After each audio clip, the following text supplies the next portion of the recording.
Touchdown Tampa Bay, you're listening to the Pewtercast.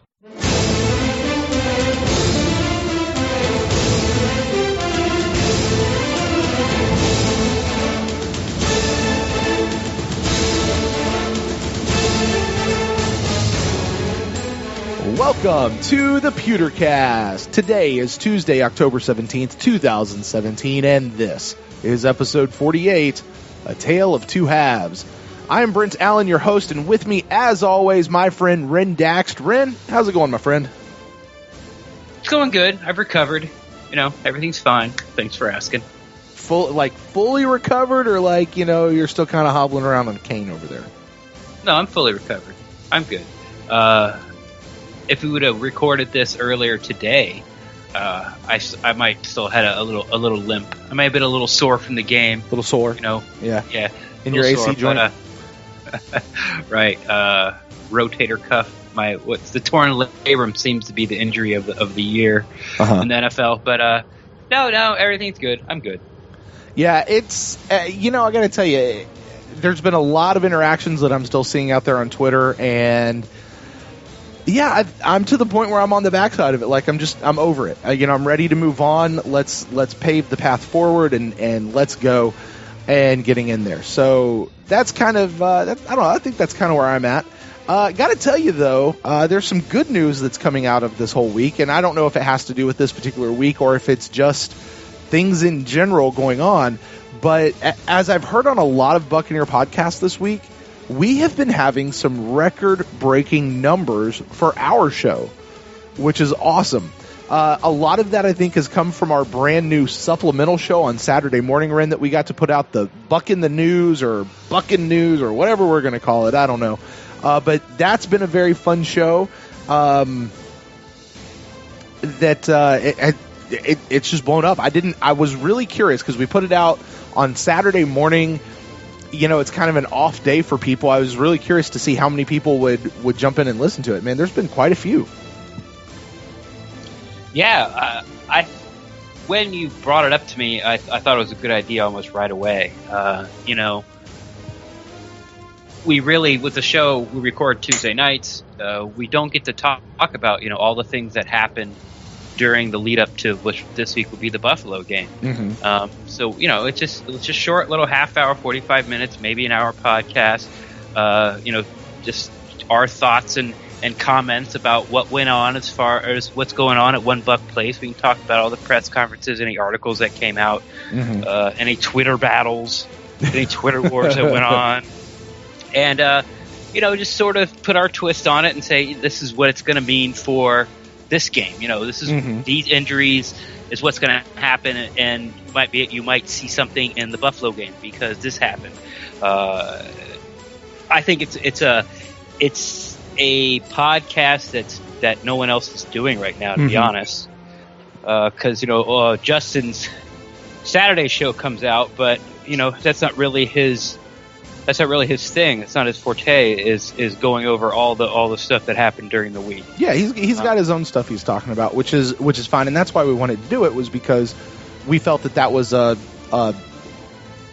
area of need, an area of lack currently in the Buccaneers podcasting world out there. Just nothing was coming out by the end of the week, from the final injury reports are out and all that you just said. So really fun show, guys. You want to make sure you listen to it. It will be coming out Saturday morning for you guys. We'll have one coming up this week, but not just that show, Ren. The instant cast this week especially has blown up as well. So thanks to everybody, and I just want to say, when numbers like that start blowing up, you realize that there's a lot of new listeners. So I want to say welcome to all of the new listeners here with the Pewtercast. Love having you guys here. But with that, Ren, why don't we go ahead and take a look at this week's show? We've got a great show planned for everybody out there. We're going to put a bow on it. We're going to wrap up talking about the Cardinals game real quick. We're going to do grades. And then we're going to be joined by a guest this week to discuss one of kind of what I think, Ren, is one of the most head-scratching controversies out there this week that it just won't go away. It just keeps getting brought up throughout the course of the week. So it's something we're going to discuss. And then after that, we're going to get to comments, questions, and emails from our fellow fans out there. Guys, all of that and more is coming your way right here on today's episode of the Pewtercast.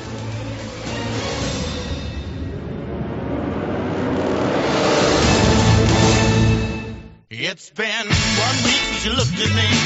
Cock your head to the side and I'm angry. 5 days since you laughed at me, saying get back together, come back and see me. 3 days since the living room.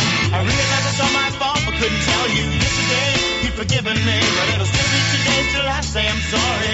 Hold it now, I want to hoodwink. Does it make you stop think? You'll think you're looking at Aquaman. I summon fish to the dish, although I like the shallow fish. I like the sushi, cause it's never touch a frying pan. Hot like wasabi when I bust rhymes. Big like Leanne rhymes, because I'm all about value. Bert Camper's got the mad hits. You try to match wits, you try to hold me but a bust through. Gonna make a break and take a fake out like a sink and they can shake out like a... You're listening to episode 48 of the Pewter Cast, A Tale of Two Halves.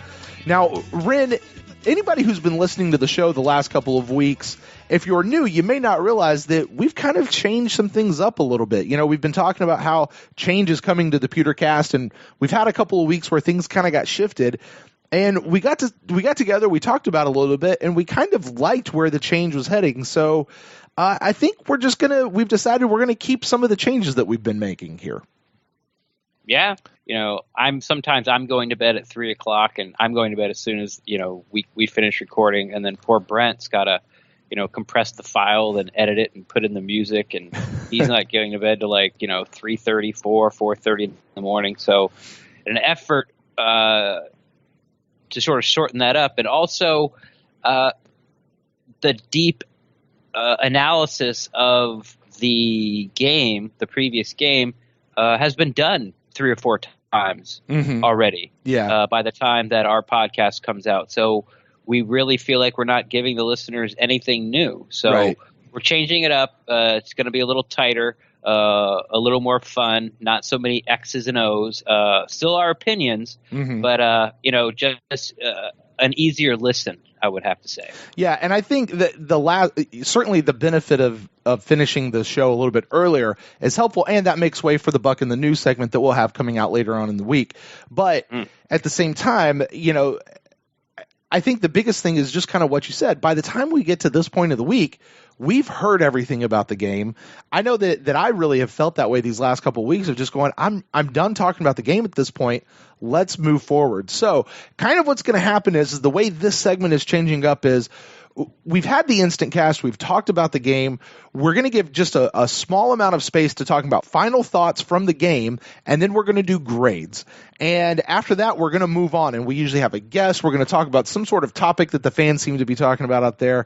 And then after that, like we said at the intro, we're just going to jump right into the fan interaction segment, and that'll be our show. So with that, Ren, let's go ahead and jump right into it. We came off the instant cast, had a really fun show, got to talk to several fans out there, really after kind of a heartbreaking, a depressing, a frustrating, a maddening game that we had out in Arizona. So I'll give you a chance. Any final thoughts on the games, maybe things we didn't get to cover, or just now that time has elapsed, you know, cooler heads have prevailed a little bit.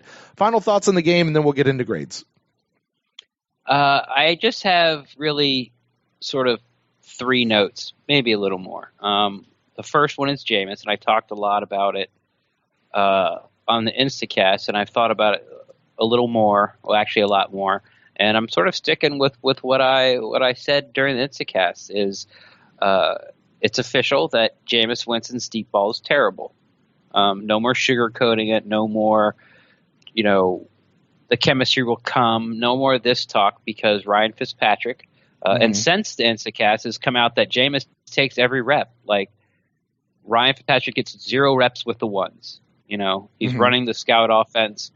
He comes in there. He hits Mike Evans twice on deep passes. You know, 1 to put him in scoring position, and 1 to actually, you know, score a touchdown. It was like a 50-yarder or 40-plus at least.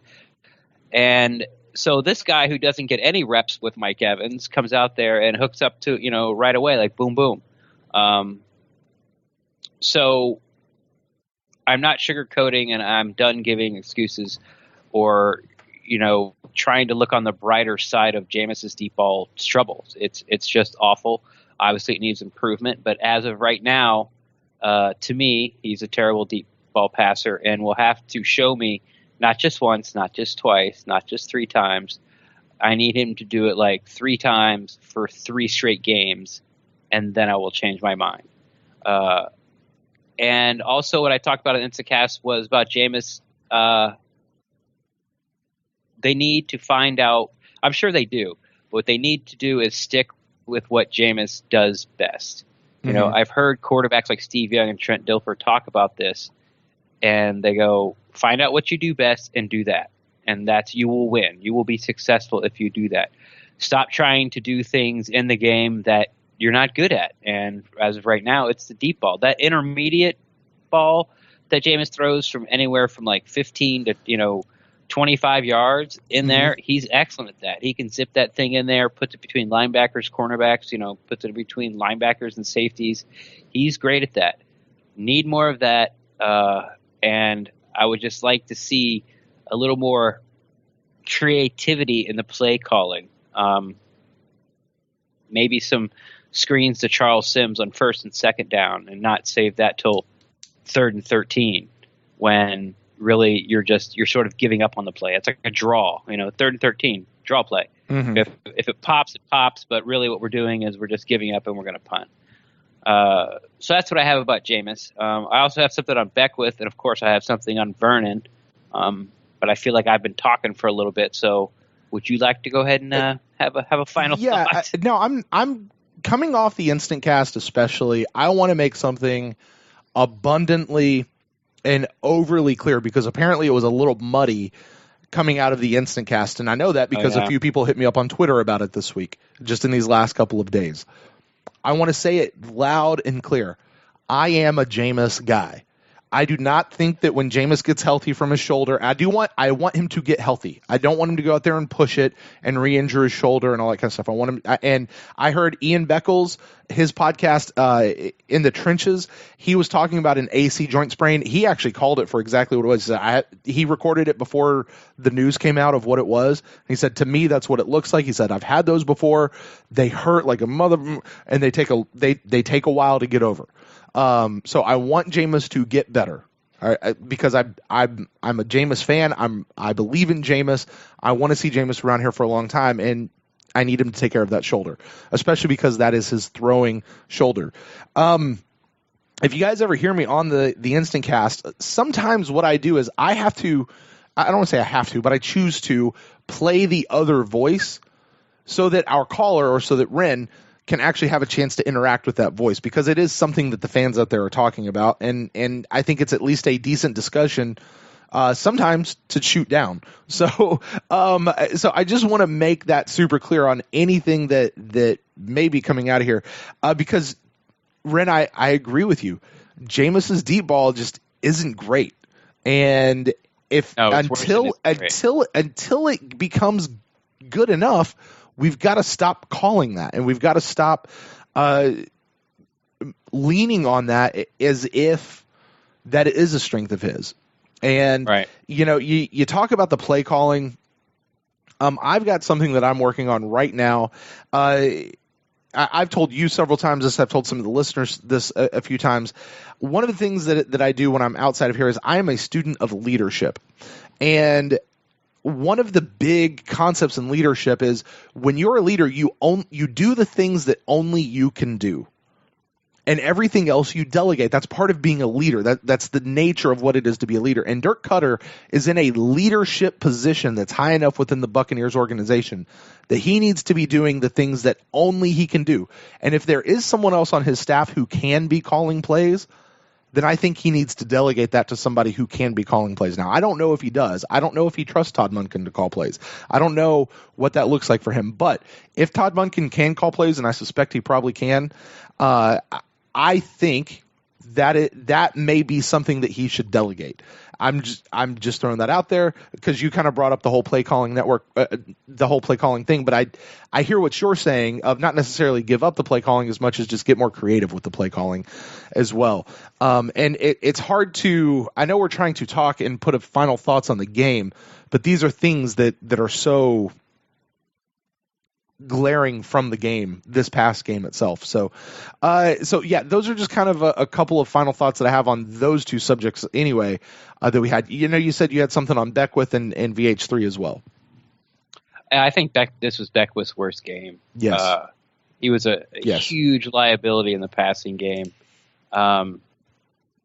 So, we felt, because the Bucs were winning games, or they were close in games, so we felt that, there really wasn't this huge drop-off in linebacker play with Kwan and Levante David out. But, the Cardinals really exposed Beckwith Sunday, and, you think VH3 had poor coverage. Beckwith was like 7-8 yards off the person he was supposed to cover like every time. Yep. And they just moved up and down the field with him. By all means, I'm not calling him out. He's in way over his head as it is. But if there is a narrative out there that, the Bucs are just fine, the Bucs will be just fine running with Levante and Beckwith and Glanton / Bond, because those guys kind of split 50-50 at the Sam. This game made it very apparent that that's not true. Like, we really need a Kwan out there. I like Beckwith. I think he's going to be a very good Buccaneer, but like I said, he was really exposed. And then finally, well, hold on, because I want to respond to that, because we're actually going to tackle this later during our fan interaction segment. Somebody asked us about this very thing, but just to throw my 2 cents in there at this point, we know as of right now that Kwan has been cleared to play. Right. That's what they said earlier this week. So Kwan's been cleared to play. We'll talk about that more in detail, definitely on the Buc in the News towards the end of the week when we see how practice has gone for him. That's going to be huge. To steal a line from, I think it was Trevor from last week, when you get better players on the field, it's going to help everything. And Beckwith has done a great job filling in for an injured Kwan. I don't want to say great.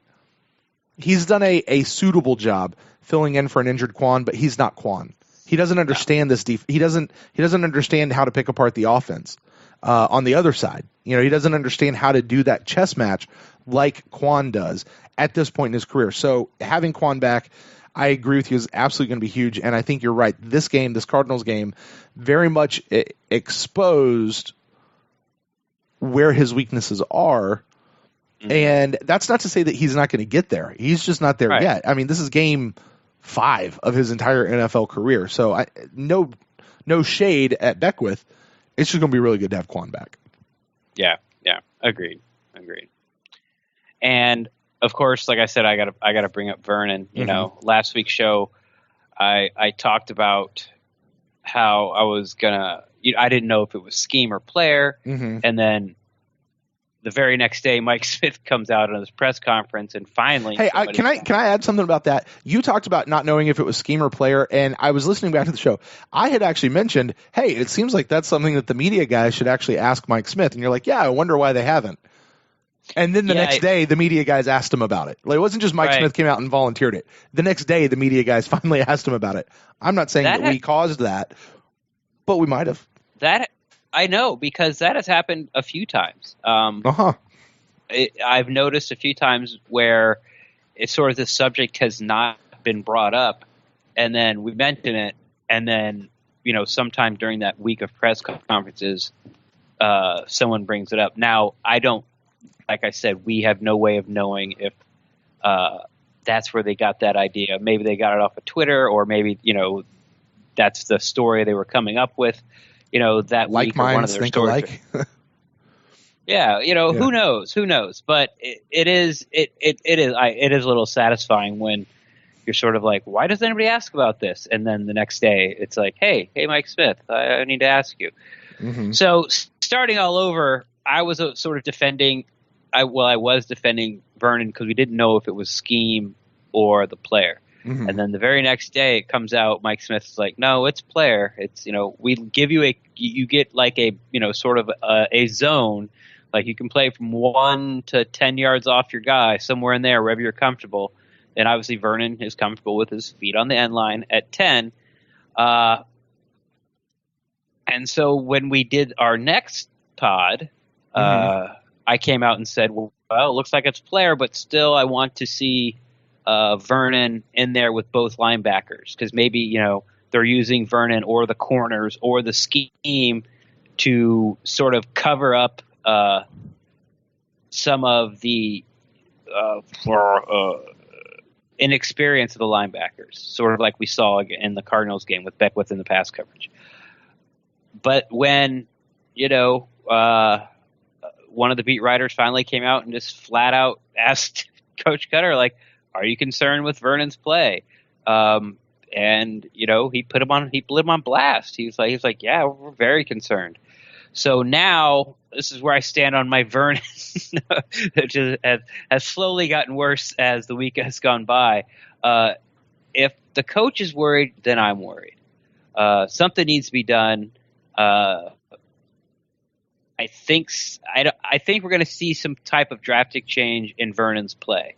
Mm-hmm. I think he's going to get an ultimatum very soon, and it's not coming from us, and it's not because from what we said. It's not something from the fan said. It's not something from Twitter or from Facebook or what a reporter asked. It's getting to the point where it just has to be. You're always like, okay, you can play. You can have these excuses, sort of like Jameis with the deep ball. Oh, it's chemistry. Oh, all you got to do is hit on one of those, and we would have won this game. Blah blah blah blah blah. Well, now all that. You've run your course of maybes and ifs, and the same thing's happening with Vernon right now. Your maybes and ifs. So I feel we're going to see some type of change either in his play. Maybe he gets benched. I don't think so, but that's a possibility. But all of that aside, the thing that bothers me most about Vernon is when he gets beat, he doesn't seem interested at all at trying to make the tackle. Like, as soon as a guy catches the ball, and if he's trailing the play and there's somebody else who's got the angle, Vernon's shutting it down. Like, he's already, leaning back and dropping gears and just going to let the other guy clean it up. I noticed it in the Patriots game, the one where Justin Evans came over and popped that guy out of bounds and did like a 360 on the sidelines. That was Vernon's guy. And, as soon as the guy caught it and he was headed towards the boundary line, Vernon was shutting down. There was a pass play in the Cardinals game where he did it, where the guy got by him and he started hit out of bounds, and Vernon was just shut it down. One time when Adrian Peterson got by him, had no interest in trying to pursue and make the tackle. So that's what's bothering the most. It's sort of just to do like a Rays analogy. If if we're in the Tampa area or you're a longtime Rays fan, it's like the B.J. Upton character. He was a center fielder, had tons of talent. It rarely showed, but it always looked like he was being lackadaisical. It never looked like he hustled. And it was all these excuses of, oh, he's an easy strider. That's just the way he runs. He's really going full speed. It's just he's such a relaxed athlete. It comes so natural for him. But then as they're saying that, like, him and Evan Longoria are getting like shouting matches on the bench right after he did one of those plays where you're like, that didn't really look like he was trying too hard to get to that ball. And now it's sort of where Vernon's starting to fall into this category where it's like, you have all that talent, but you just seem like you don't care. Like you don't give a crap. Like, it feels like you're not putting in the work. It feels like you're not listening to your coaches. It feels like when you do mess up, you can't be bothered to even clean up your own mess. Like, it's almost like he doesn't want to get posterized in the NBA. You ever seen those guys that break down the lane, and instead of the defender going up and trying to block the shot, they just sort of run out of the way? So they're not in the picture as the guy makes the dunk and gets to end up on a poster. It's sort of got all that feeling to me that's going on with Vernon. So, like I said, I think a change is coming. I think it's going to be a big change. Either they make him play press man, maybe the whole defensive scheme gets switched to press man, because it seemed like they did a lot better against the Cards when they switched up to that in the second half. But yeah, so that's now my stance on Vernon. Once the coach came out and they're worried, now I'm really worried. Yeah, it'll be interesting to see what happens there, because, I mean, this is a discussion that I've heard elsewhere this week, and a great point. Okay, so what are you going to do with Vernon? You can move him over to the slot and see what he does there, but who's going to replace him? Like right now, because at this point, who we have is who we have, and I think, and this is a thought that I have for everything. I got to be honest. There's a lot of, we got to fix the pass rush. We got to do this. We got to do that. We got to do that. Guys, this is game 5 of a 16-game season. Who we've got right now is who we've got. It does us no good to continue to complain about, we've got to fix this until we get to the offseason when free agents actually become available. Like, there's not really going to be guys walking around on the street right now. There's no shutdown corners and 10 sacks guys working at UPS right now. Right. We're not going to get those. So, I'm with you on that. I hear what you guys are saying, but let's talk about reality of what we can do here. So, okay, what do we do with Vernon? Do we bench him? Okay, that means that it's McLean or Ryan Smith who's going to come in. Are either of those two better than Vernon? Maybe. I don't know. I'm not in those practice fields every day, but here's the whole thing that I have of, coaches are starting to get worried. And I said this a little bit when we talked about this earlier this week or last week, actually, I guess, after Mike Smith said what he said of, we kind of let our cornerbacks play where they feel comfortable within this gap. Okay, fine. But if you as a coach are watching your guy week after week play with this big cushion and he shouldn't be playing with that kind of a cushion, you may give him permission to do it. But if it's not good, then it's your job as a coach to say, hey, Vernon, especially when you're in the film room, stop playing so far back, scoot up. And I got to believe that also his teammates, because kind of what you were just talking about, the example with Evan Longoria, they'd get into the dugout and get into a shouting match. The teammates would have to be looking at Vernon at some point saying, dude, you've got to move up. You've got to play more press. You've got to don't play so far off the ball. Like, accountability should be within this team. Like, he may have permission to do that, but that accountability's got to be there. And where you said that some sort of an ultimatum is going to be issued or issued soon, I've got to imagine that with Vernon, that accountability has got to be ratcheting up, because I have never seen, and I've never seen anybody discuss any players talking to Vernon on the side or showing any kind of frustration like his teammates. All right. Like we've not seen or heard that. So, that's what gives me a little bit of pause to go, because you were saying maybe they're covering up something else. It's what makes me still kind of go, maybe. But I've got to believe at some point, if he's really that far off and he's really that bad, somebody's going to start saying something, and they're going to start saying it really, really soon. And but something's got to happen. Because it can't just... someone needs to grab him by the scruff of the neck and get in his face. Yeah, and you know who that might be? Is Kwan, when Kwan's out there on the field with him. Could be Kwan.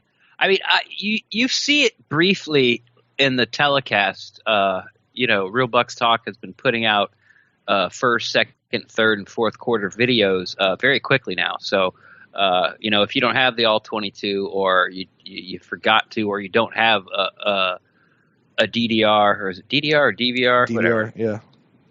I think DDR is Dance Dance Revolution, just so you know. Which was awesome. I like DDR too. You can go on YouTube, and they've got it condensed to like 5 minutes. So within literally like 15, 20 minutes, you can watch the whole entire game. Real Bucs Talks is doing that? Yeah, they've been doing it for a while. Good for them. I've not known that. Good for them. Yeah, everybody go check that out. Yeah, it doesn't have every single play, but it has enough to where you definitely know what's going on. But it's kind of like a shortened video. Like you get hey, here's a DVD of the Super Bowl without the commercials, but it's also without like this, all the commentator talking between the plays. It's just like hike, guys tackled, whistle, hike, guys. There's none of the stuff in between, right? And it makes it a real short. But anyway. What I was saying is there was a couple times where I saw other defenders turn around, before the play, before the video cut, would turn around and look at Vernon with their hands in the air, like, what are you doing? Like, okay. I saw Robert McLean do it for sure once, and I saw TJ Ward do it a couple of times, but I can't tell you if it was at Vernon or not.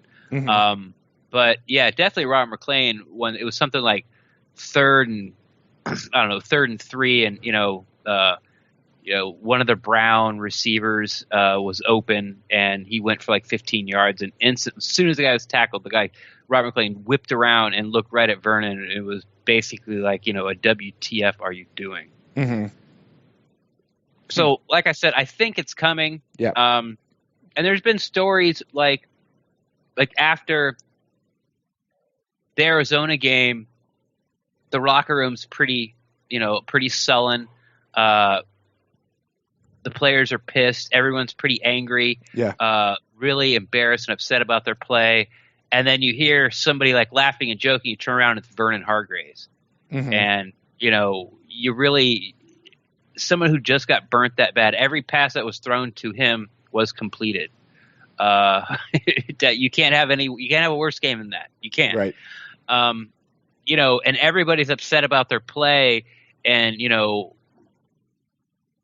are kind of scratching their heads like, what happened? What's going on? And then you got the guy who possibly played the worst of the whole entire team, Mm-hmm. Yucking it up in the corner. And it's just not a good look. It's just not. So, yeah. Like you said, I think this holding him accountable is coming.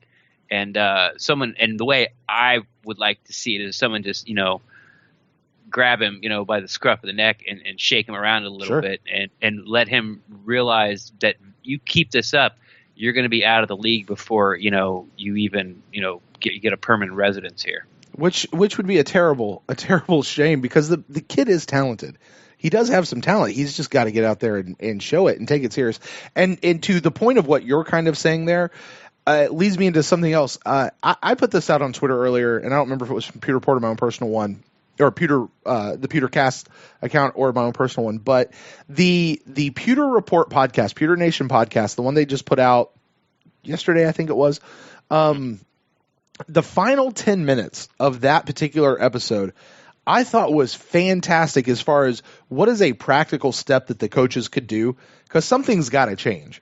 We can't keep doing what we've been doing, and something's got to change. And if what you're saying there is true, of the whole locker room is sullen, but there's this one guy over there yucking it up who doesn't get it, and that change was that, hey, listen, the Bucs have all this nice kind of fun stuff, and they want to make work a fun place to come. Like they've got ping pong table in the locker room and cornhole set somewhere else, and different kind of music and all that kind of stuff. I would be not opposed, and this may just be the fact that I'm the dad of a 5-year-old right now, so I'm kind of on this train. But take it away. If you can't come in here and be serious about the job and be serious about what's going on, we've got to get our head in the playbook.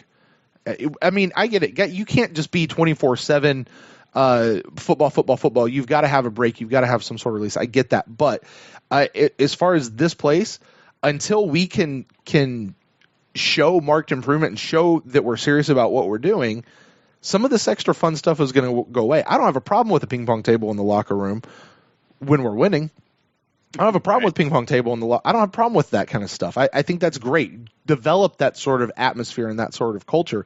But if you're continuing to go out and get your ass beat like what we saw here, and get manhandled like what we saw in Arizona, and even not be able to do a ton like we saw against Tom Brady and the New England Patriots, and kind of some of the worst guys, worst defenses in the league with the Patriots when they were here, to not be able to run up the score on the Giants like we probably should have been, like all of, and even though we won that, like all of those things, like we have not been nearly as dominant as we need to be, and until we get there, I don't think it's a bad idea to pull that stuff out. And if the guys don't understand why that stuff's getting pulled out and take it seriously, then those are kind of the guys I might be looking at going, I'm not sure if you're mature enough to be in this league right now. Yeah, no one's saying that the reason the Bucs are losing or the reason they open up flat defensively on the road is because of cornhole, ping pong, and the music. Exactly right. Taking the like I thought of it before they talked about it on the Pewter Nation podcast. Like I was thinking, like, you bring the team out and you have chopped the ping pong table into kindling, along, and you throw the cornhole things in there, and then you light it on fire. And then you're like, okay, do I have your attention? And that's why this suggestion of taking away the ping pong table, taking away the cornhole, taking away the music is like, do I have your attention now? Right. Because obviously last week I didn't, fool me once, shame on you. But this is not going to happen again because you're giving me all the indicators that you're ready, but obviously you're not. So, yeah. And it's not just to take it away, but it's now we're going to replace it with we're getting in extra film study. We're getting in extra reps. We're getting like whatever. I don't want to wear the guys out. I don't want to, I don't want to take it too far. But I got to tell you, my kid leaves toys around the house, and he'll walk by the trash can and find his toys in the trash can if he can't pick them up and take them back to his room. Now, truth be told, between you and me and all the listening audience out there, I take them and I very gently place them on the top so they're not getting dirty and getting whatever. Sometimes I'll even put in a new trash bag before I put the toys in there because I don't really intend for them to lose their toys. But I'm trying to make a point of pick up your stuff. And plus you have to remember, Brett, you're talking about most of these guys are, 28, 29, in their early 30s. You can't, I think the analogy of taking away their toys. Exactly. I don't want. That's what I'm saying. I might be a little overboard on this because I have a 5-year-old. Your shorts are on the ground. You can't wear shorts anymore in $1. Yeah, no, that's too far. That I'm not trying to go that route with it. But kind of what you said of, all right, do I have your attention now? Let's get into it. And I think what winds up happening with that is those 28, 29-year-olds that are in the locker room, they start turning around to the other guys and say, hey, you need to listen up. Yeah, because I want to play ping pong, and it's because of your dumbass it's taken away. Exactly, because I want to go get a ring, and it's your dumbass is preventing me from doing that. So, I think it's a decent idea. I really do. Again, these guys aren't 5 years old, but some of them have varying maturity levels from some of the others. So, man, any other final thoughts about the game, or do you want to go ahead and get straight to grades? It was the worst of times. It was the worst of times. And then it got even worse. And then it got okay. And it still sucked at the end. No, it didn't get okay. No, it didn't get okay. This is one thing I keep hearing. Like, I appreciate the effort by the defense in the second half. I appreciate the effort by the offense in the second half. Okay, so if I'm working a nuclear power plant and I'm at the control board, okay, and it starts to go thermal, the place is about to melt down.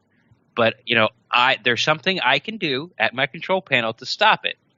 Well, I can't figure it out, or I forgot, or I'm in the run gap spot, or I'm playing too much off a cushion from my control board, and the nuclear power plant melts down, and then as soon as it melts down and the big, toxic gas cloud goes out and starts to kill people, then I look and go, oh, I got it now. It's too late. It's too late. You're down 31-0. It's too late. There is no, for me at least, there is no, oh yeah, you did good in the second half. No, it's too late. Like, you have screwed the pooch. The game is over, and it's your fault. Don't give me this, oh, we played good in the second half. Screw that. You screwed it up. Well, I bet I can't guess what your grades are going to be down the board. So why don't we go ahead and get there? Because I've got a really good suspicion. Offense, defense, special teams, and then the team as a whole. Go for it, Ren.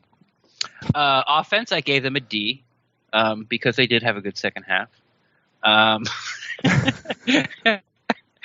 gave them a D, and it's probably unfair, honestly. This might be a little anger giving them a D. They had to scrap the game plan by their third drive. By the time they had the ball the third time, they were down 21-0. They're down 21-0 before they got the ball for the third time. You got to scrap your game plan from then. Now you're just trying to score touchdowns and put as many points on the board as possible in the few times that you do have the ball. But I gave him a D. Defense, I gave him an F. Like, I don't care how you played in the second half. I don't care that you scored a touchdown. I don't care you had two fumbles, one you recovered. You had 2 sacks. It was awful. As you live as a unit, you die by a unit. There were some guys that had some pretty good games. But yeah, so you're all going down together. It's an F. You don't let a team get the ball 5 times and score 4 touchdowns and a field goal. And the time they scored the field goal, they were 1st and 1 on the 1-yard line. Like somehow you lucked into stopping them there. So it's an F. And special teams, I give a B. There's really Anger did fine, but you really can't judge Patrick Murray. He kicked 1 extra point. It wasn't right down the middle, but hey, he made it. He made it, and he was 0 for 2 on onside kicks. But yeah, so they get a B. Just B. If he would have got one of the 2 onside kicks, I would have given him an A. But you didn't. You went 0 for 2, and I really didn't like the way he kicked him either. I didn't think it was I didn't like the way the ball bounced. But anyway, I digress. So I've got a D for the offense, an F for the defense, and a B for the special teams. I don't even care what that adds up to. My overall grade is a D-, and that is just because Fitzpatrick did throw 3 touchdowns. Besides that, everything else is garbage. Garbage. I really understand all of that. That said, I do appreciate the effort in the second half. Who cares? Everyone's already dead. The reactor's already melted down. It's too late. The sub's already cracked. The Titanic's already sunk. You wouldn't be saying that if they actually came back and won. However, they didn't. But they didn't. They weren't close to coming back and winning that game. You know what? You're absolutely right, because that's what matters at the end. It does not actually matter what they were down at halftime. It does not matter the fact that they came back and went within 5 points. What matters at the end of the year, in the annals of history, is they lost. So it wasn't enough. Whatever they did, it just wasn't enough. So for that, and kind of keeping with the title of tonight's show, Tale of Two Halves, and because I can do it this way, I'm actually splitting my grades between the first half and the second half. And for that, I'm giving the entire team. You said it as a unit. I'm giving the entire team. I don't care what they did. The entire team gets an F for the first half of the game. Offense, defense, special teams, they all get an F. I don't care. I don't care what they did great, what they didn't do great. I don't care. They all get an F. Second half, the offense, I give a B+. The defense, I'll give a B. Special teams, I'll give a B. They were all above average. They weren't excellent. They weren't great. They weren't amazing. They were above average. They did what they needed to do. So to me, the team as a whole, they get an F for the first half of the game, and I give them a B for the second half of the game. And that is just enough to not win when it's all said and done. So what was your final grade? Just enough to not win? Just enough to not win. It was. I mean, if you want to average an F and a B between the two, I guess that'd be a D. D+ maybe. But it's enough to not win. It's below average. Yeah. All right, Ren. Well, on the back of that, why don't we go ahead and switch gears and bring on our guest for the show? Now, he's a good friend of the show. He's been here a couple times before. He's not the editor. He is the co-expert with thepewterplank.com, part of the FanSided network. James Yarko. How's it going, my friend James? I am doing well. How are you guys?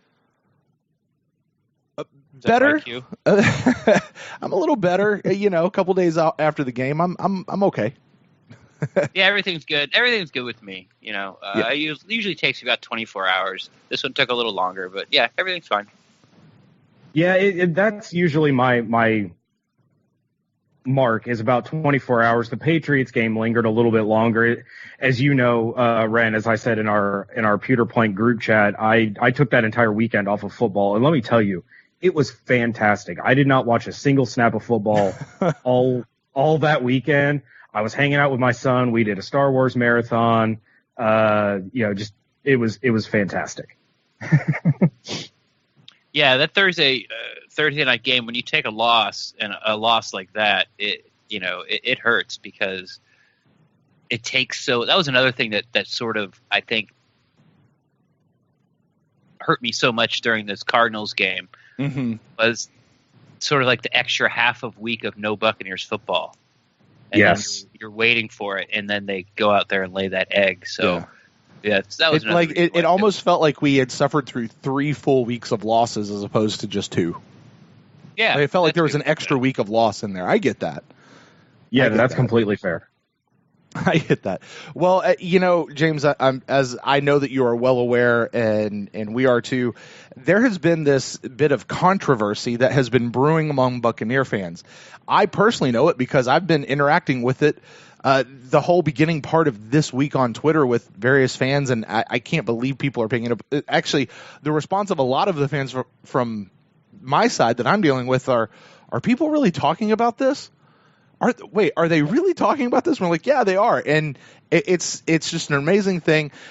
People talking about Jameis Winston and whether or not he's the quarterback that we thought he was, and whether, all this stuff, is it time to move on from him and all these things. And I wanted to get you in here tonight because you guys actually had an article go out on your site, kind of promoting that idea, or not really promoting, actually promoting the idea of floating it out there, of saying, what if it's time to move on from Jameis and go ahead and get what we can out of him and try to find a veteran and some other things. And so just wanted to give you a chance to kind of come in and maybe talk about that a little bit, talk about what that means from Pewter Point, because I know you guys actually have something else coming out tomorrow, which will actually be today by the time people are listening to this. So want to just kind of give you a chance to talk about that a little bit and get your thoughts on the whole situation.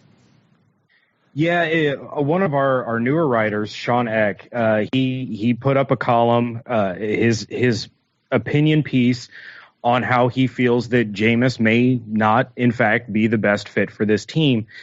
I felt he made some decent points, but overall, I firmly disagree with that premise. I'm a Jameis guy. I know a lot of people are Jameis people, and I knew this was going to happen. I knew when the Bucs came back with Fitzpatrick, I knew this was going to happen, and I put it in my Monday Pick 6 as one of my 6 topics for discussion. And I said, there is no quarterback controversy, period. There's not, because I knew people were going to bring it up. We still have our group of anti-Winston Buccaneers fans. They don't like Jameis for whatever the reason. They hate Florida State, so they hate that there's a Florida State guy, or they don't like Jameis because of the notion, or the preconceived notions of the things that he went through in college, or whatever the case may be. So anytime there's any excuse for some of these people to find a way to pounce on Jameis, they will. And it just so happened, and I don't believe that Sean is a anti-Jameis guy. I don't know him all that well. I mean, he just joined the site, so I haven't had any individual one-on-one conversations with him yet. The other co-expert, David Harrison, brought him over from Pro Football Spot, and he did some great work there. He's going to be covering our daily fantasy site plays each week. Ren does like which Buccaneers to start and sit in the sleeper. David does them by division, and now we're going to have a guy that focuses on the daily fantasy, and that guy is Sean. And so he wrote this opinion that he feels that Jameis isn't exactly suited for the offense that we have, and can't utilize the weapons that we have the way we all want him to. And oh my God, have my Twitter mentions been a complete dumpster fire.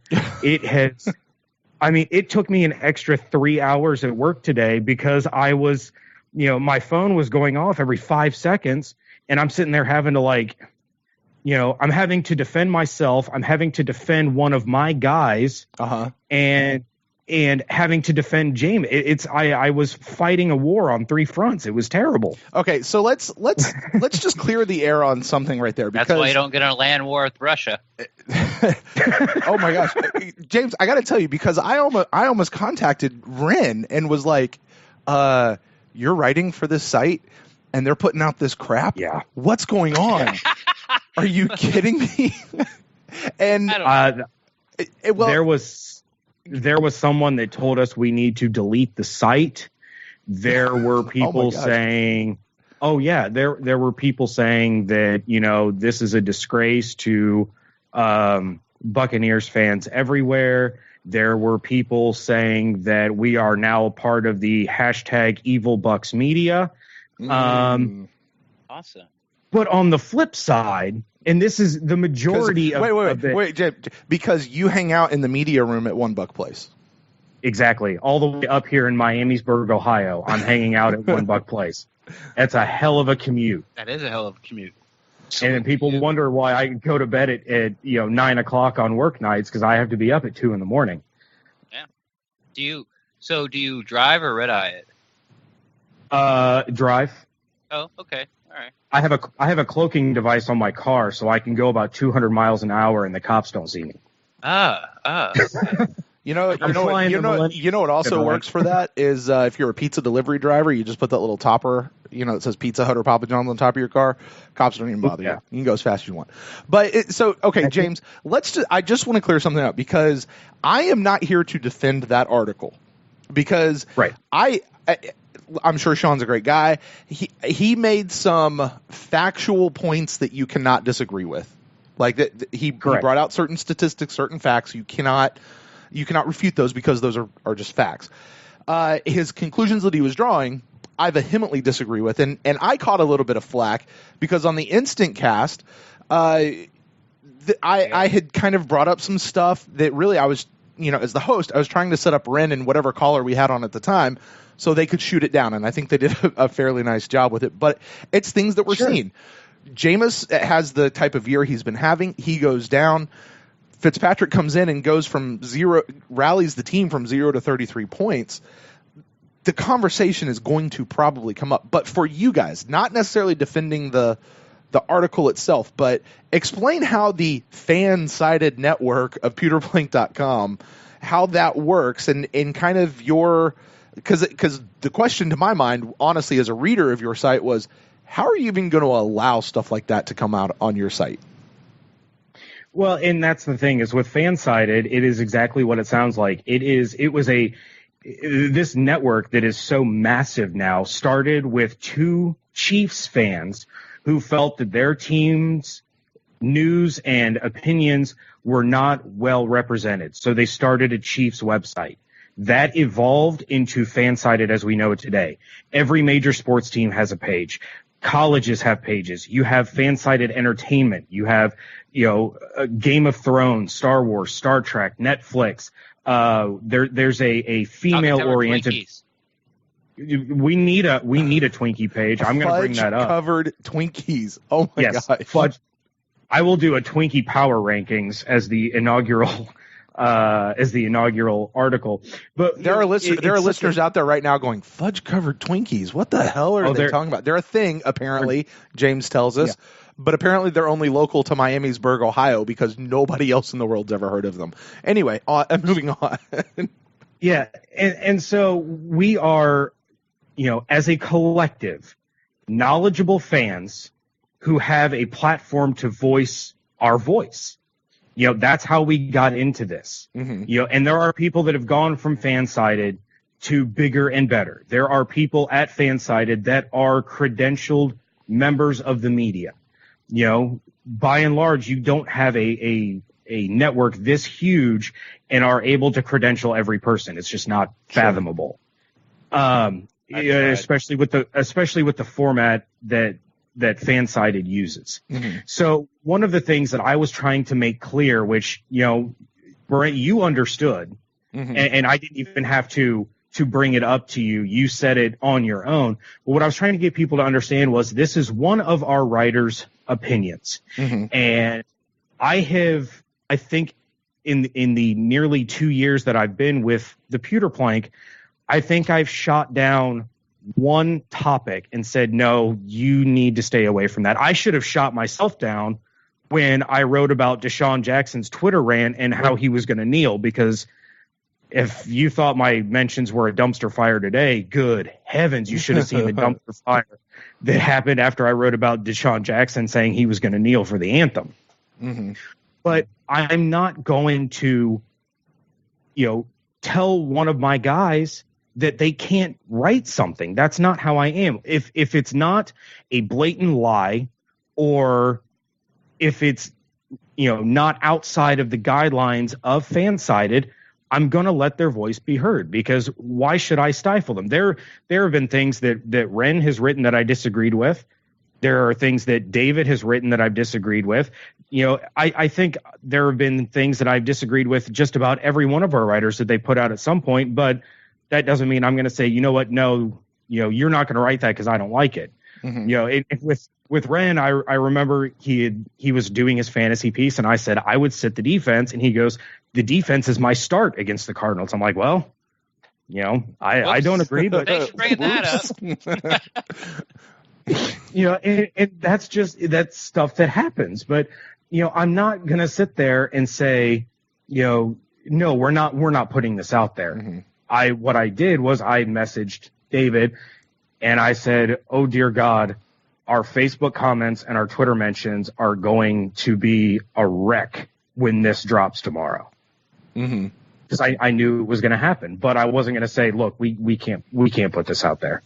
Yeah. And something that our former co-expert, Alan Schechter, and I did on occasion is he and I had quite a few disagreements about players or schemes or ideas involving the team. And we would do point counterpoint. And I think one of the most recent ones, and actually the avalanche that led to Ren joining us, was that Alan wrote a very passionate piece, very opinionated piece on why the Buccaneers should absolutely 100% avoid drafting Joe Mixon. And I went on the next day and I put up all the reasons why they should draft Joe Mixon, or at least target him.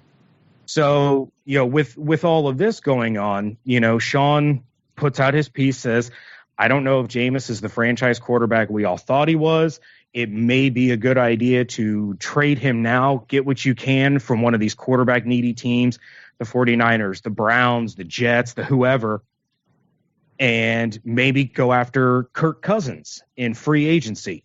Now, me personally, I told David if we traded Jameis and then signed Kirk Cousins, it would be straight out of Family Guy when they all drink the Epicac and just uncontrollably vomit for hours and hours. That would be me. But that's what he believed. And I'm not going to sit there and tell him, you can't believe that and put that up on this page. That's not fair. You know? And so something that I had been mulling over all day was, you know what? I disagree with this so much that now it's time for me to do a counterpoint. Yeah. You know, so you're going to balance it out, basically, is what you're saying. The pewterplank.com as a website, you present one side of the argument, now you're going to present the other side of the argument. Is that what I'm hearing? Exactly. Yeah. And, you know, it kind of surprised me, the vast venom and hatred that I received on Twitter. If you go on the Facebook comments of this particular column, it's a little more evened out. There are quite a few people out there that are on Sean's side. They never believed Jameis was the guy, or they've seen him become stagnant and he's not improving the way we thought he was going to improve with all these weapons, and maybe he's not who we thought he was. I still believe that he is, but then again, I still believed in Josh Freeman. So, you know, you never know. Well, the Josh Freeman thing I knew about, but you know, it's just 50-50. So give our listeners a little preview. This will probably be out the same time that your article, your counterpoint pops up. I don't necessarily believe that the stagnant argument is true. I mean, starting this year, there was things that we wanted Jameis to stop doing, to take the next step. Quit with the dumb plays, you know, throwing the ball. Like, sometimes the punt's good. You don't have to, you know, try to win the game on every single play. Cut down on the interceptions, and the third one would be the deep ball. Yeah, so I think he's done two of the three. So, you know, what would be your counterpoint to the argument of people saying that Jameis has grown stagnant as far as his progression to an elite quarterback? I would say the continuous slow starts. You know, it seems like every single game. I don't know if he's just overly excited every game and just can't settle down, and he's missing these open guys. I think, and you nailed it on the deep ball, I would honestly, and I might get ripped for this, and this will be in my column tomorrow, I would put Jameis at the bottom 3 of starting NFL quarterbacks in terms of deep balls. It's just so just bad. Deep balls. It's so bad. And I don't know if that's something that is going to get fixed at this point. If it's not there, it's not there. But at the same time, one could make the argument, and I haven't quite gotten to this point in my column yet, but I'm leaning this way, are the slow starts a result of Jameis missing, his open receivers or missing on these plays, or is it going back to my issue with play calling, which I do have a big issue with, and that's something that we're going to get into on our podcast that we're recording tonight. And or is it an issue with, it seems like all the starts are slow because by the end of the first quarter it's 14-0, 17-0. And then you'd seem that, because if you watch what game was on last night? Colts-Tennessee game, they only had 17, 19 points halfway through the fourth quarter. They didn't have come out to this gangbuster starts, but the slow starts seem, to me at least, would be one of my arguments. They seem to be heightened or have a bigger spotlight because the Cardinals get the ball, drive down, score, touchdown. Cardinals get the ball, drive down, score, touchdown. Now the Bucs have only had the ball once, and it's 14-0, and it's like, oh, it's a slow start. Well, is it on the defense? Is some of it got to be on the defense because you're just assuming it's a slow start? I mean, you know what I'm saying? Throughout the league, is there a stat out there, and I'm not sure if you know it or not, throughout the league, can you back it up by saying like the Bucs just, they're like one of the worst teams scoring points in the first quarter? I mean, I know for a fact that they are the worst in the league in scoring opening drive touchdowns since 2015. That's true. I saw that stat earlier today myself. But but is the first drive, if you don't score a touchdown on the first drive, then you get a slow start, then does that count? That means it's a slow start? I think what's making the slow start seem a little bit more magnified, at There's least a good word. In my view, and I know the view of others, is you go back to preseason and we were all griping about the red zone issues, but at the same time we were saying, just chill, it's vanilla. We're not gonna flip out about missing Mike Evans in the end zone, in a preseason game or something like that, is how easily they could move the ball. Right. Mm-hmm. And it hasn't been that way in the regular season outside of the Bears game. They had that first game and they basically moved the ball with ease and beat up on a bad team. But after that, you have the bad start in Minnesota, which, yes, I would say, that's every bit as much on the defense as it is on the offense. They started off pretty well against the Giants, but then they had the second and third quarter lulls. But against the Patriots, the worst defense in football, you can't do anything. I mean, the Jets looked 10 times better against the Patriots than the Bucs did. You have a horrendously slow start against the Cardinals that resulted in a massive deficit to start. And at the same time, to your point, Ren, maybe some of that slow start against Arizona is a result of that AC joint sprain in Jameis. He played 2 more series after that, but he was missing guys. But was that a result of Jameis missing guys early in the game like he's been prone to do, throughout his career so far? Or is it he just didn't have the strength in that arm to get the ball where it needed to be? Right. So, I mean, you raised some great points and a few that I didn't really think about, which is, now I'm going to have to figure out how to put that in the column. Thanks a lot for that, Ryan. You're welcome. That's for that fantasy shot you gave me. Yeah, well, I got another one coming. Just you wait. Okay. Well, then it should be interesting, James. That's, I guess, always the danger of when you get on a podcast with one of your writers. They may just wind up making more work for you. And that does tend to happen. So, James, why don't you tell the people out there, like Ren had alluded to, by the time this show comes out, your article probably should be posted. Why don't you tell people where they can go find it? Because I'm sure people are going to want to go read it. At least see that. I do appreciate, by the way, I just want to say this. While I vehemently disagree with Sean's article and the conclusions that he comes to, I was really scratching my head as to why that was up on your all site. I appreciate the idea that you allow for the various opinions to at least be voiced, and that you'll show the other side of the argument as well. And fans out there are going to have to figure out where they land on the issue, And I think that's one of the great things about Buccaneer podcasts, especially fan podcasts, is it gives people a chance to actually debate and converse with the issues. So why don't you tell people where they can find you guys and how they can find this article when it comes out?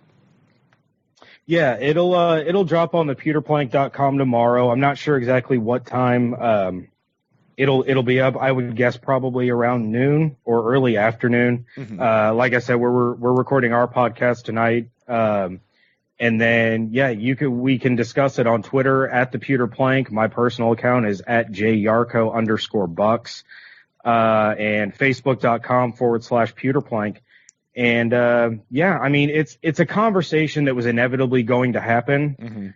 And I'm, no matter what side I'm on, I'm perfectly fine having conversations. It's when people are telling us to, shut the site down or, go screw ourselves. And that if people want to have a conversation and they're not that passionate about it, I love that.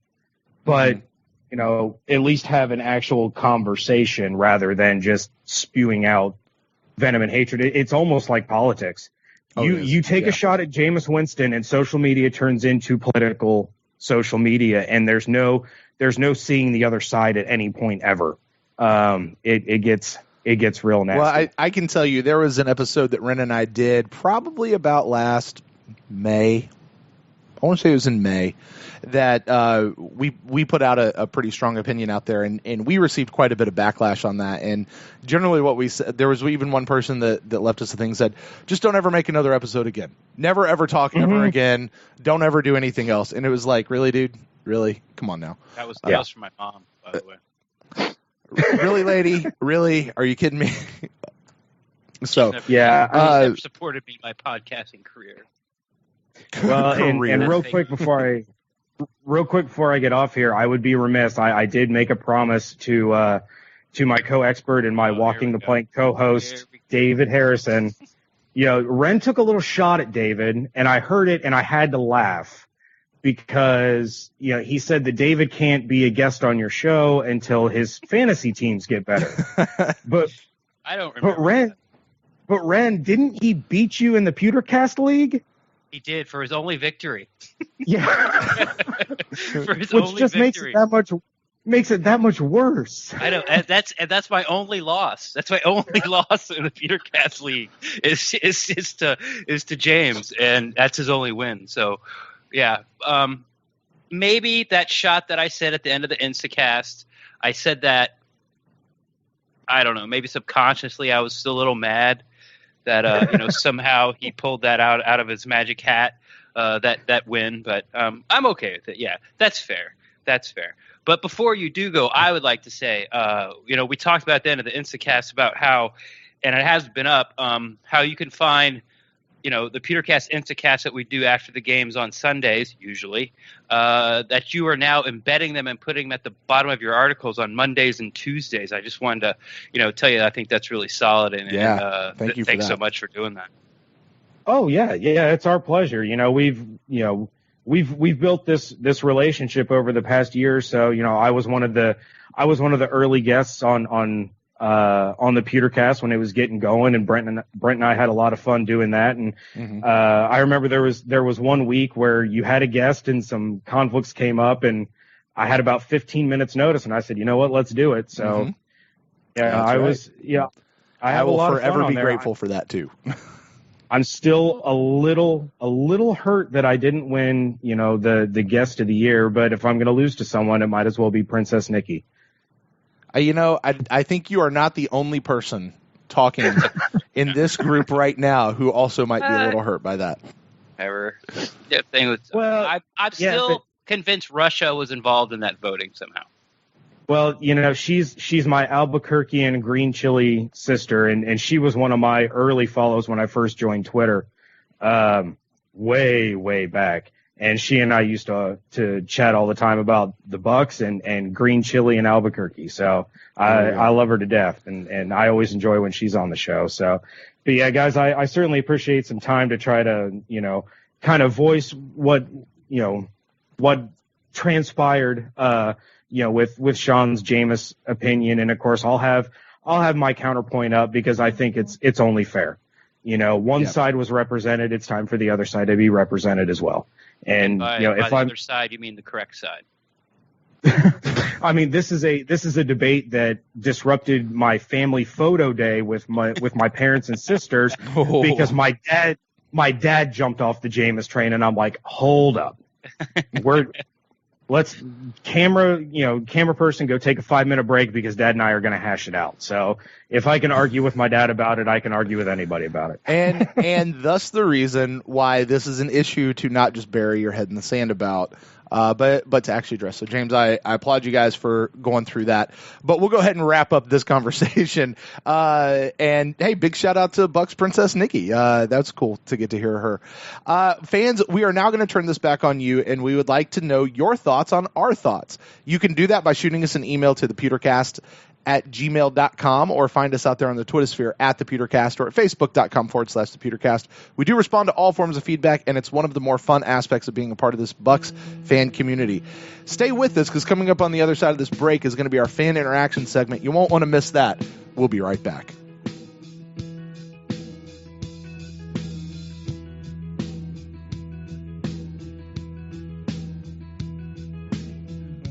Today's podcast is brought to you by Audible.com. Right now, for you, the Pewtercast listeners, Audible is offering a free audiobook download with a free 30-day trial to check out their service. This is a great way to check out Jason Buick's book all about the history of our beloved Buccaneers, the good and the bad. The Yucks tells the story of how Tampa was awarded an NFL expansion team in 1974, and the trials and tribulations, and eventually the victories that marked those early years. It's a Hollywood-type story that you don't want to miss. To download your free audiobook today, go to audibletrial.com/thepewtercast. Again, that's audibletrial.com/thepewtercast for your free audiobook.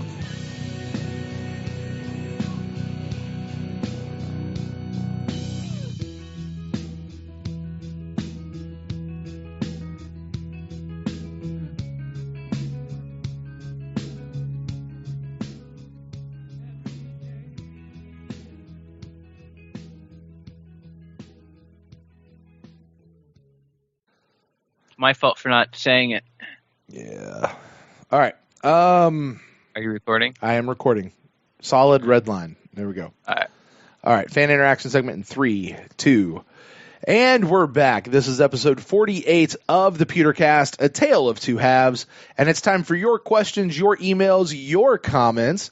And there's lots of ways that you can get in touch with us. Of course, we say it through just about every single segment. There's our email, there's Twitter, there's Facebook. But one of the other ways that you can get in touch with us is through iTunes by leaving us an iTunes review.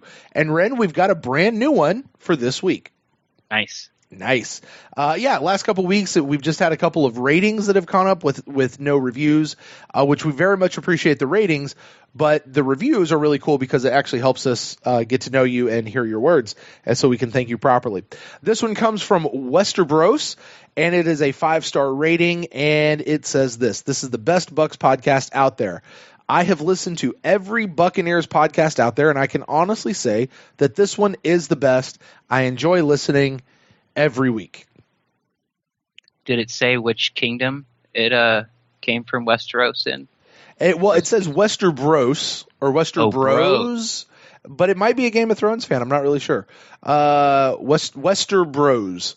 Right. I had the same thought. Is this Game of Thrones or is this? Because this came from Cersei, I don't know how I'd really feel about it. Yeah, let's just say it's from the Mormons up there in the north. The Mormons. The What? Mormons. Yeah, Jorah, the Starks. They're friends of the Starks. Moving on. This is not Game of Thrones. Thank you, Westerbros, for your review. Very much appreciated out there, and I'm honored that you think that we're the best one out there. We definitely try. Ren, he actually does something a little bit different than most. He actually gave us a couple of questions within his review, so why don't we go ahead and tackle those real quick. Question number 1, he says, right now, who would you say are the starting safeties? I know they rotate, so it's hard to actually know who is starting. So, Ren, what do you think? Who are the starting safeties that we have on the team? Well, it's Chris Conti, and then take your pick. Is it Evans or is it Ward? I really didn't pay attention to who actually started the game. It seems like they're doing about 50-50, speaking of Ward and Evans, as far as going in there. So I guess you can include all three of them as the starting. As going forward, I would not be surprised that if, like, next year it's Evans and somebody else, like, because Conti's on a 1-year contract. Who knows about if TJ Ward ends up coming back or he asks him to come back.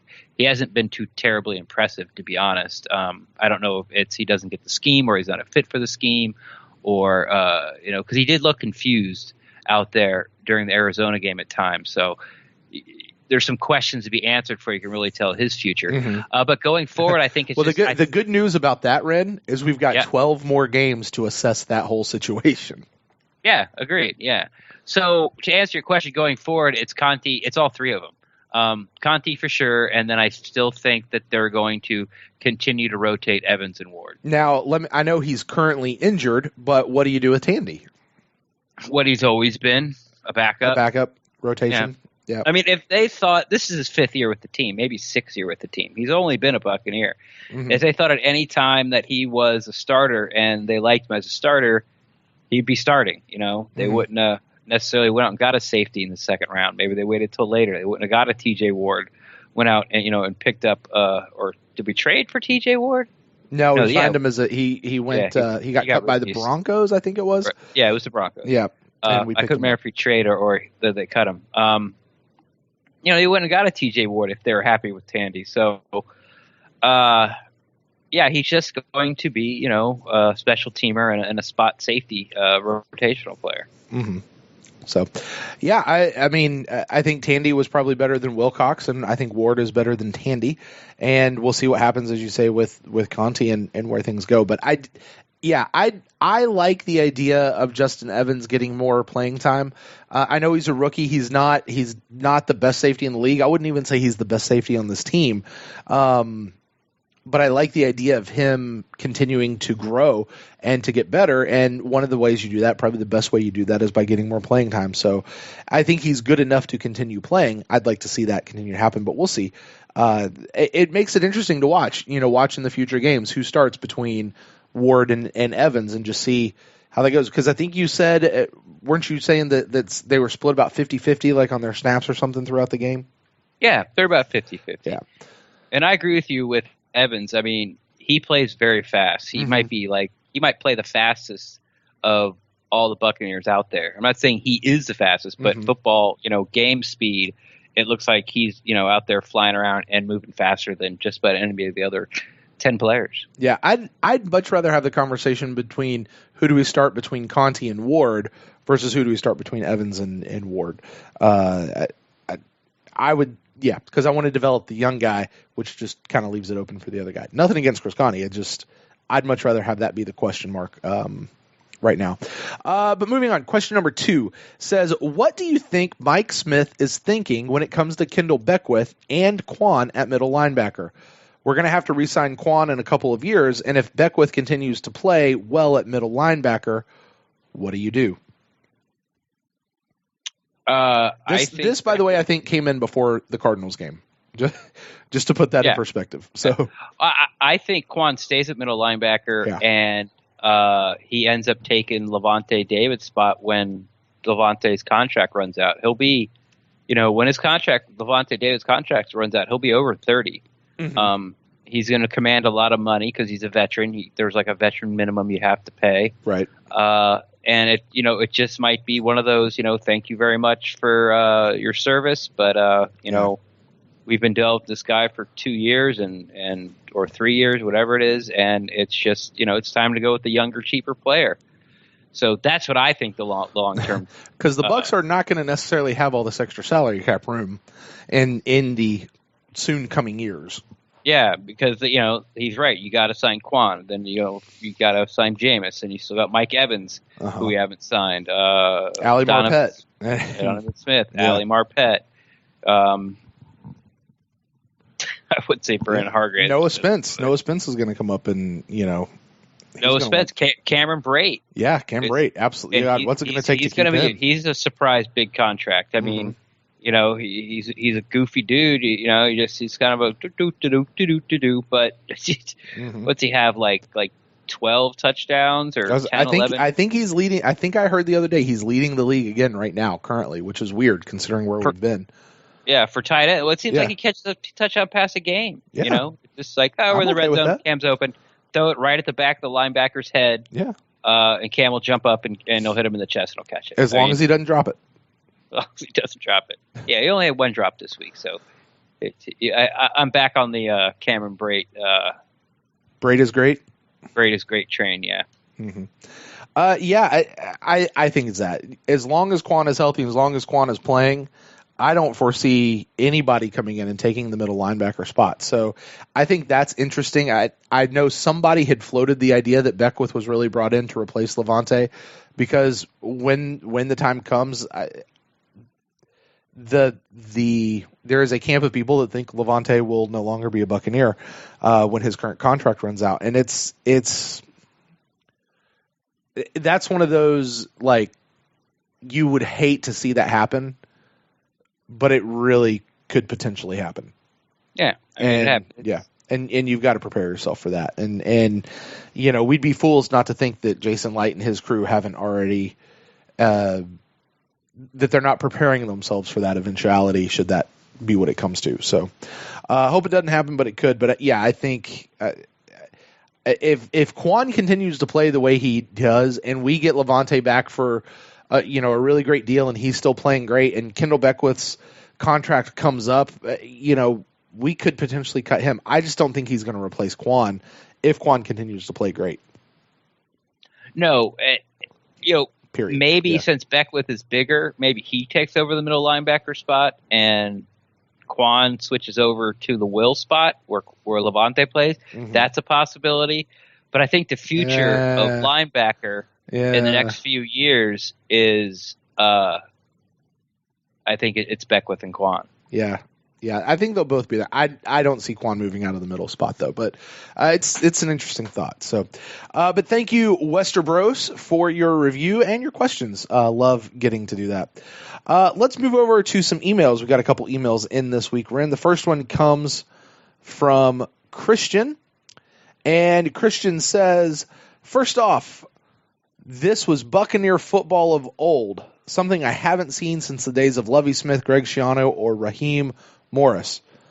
Dirk is better than any one of those coaches, so why is this team coming out so flat? Twice on the road this season, the team is getting demolished, and luckily the Bucs were able to crawl back in this last one." Would you care to respond? I don't think they really crawled back into it, but go ahead. Last year, the Bucs were winning on the road. This team needs to figure it out and do so quickly. I would like to amend that.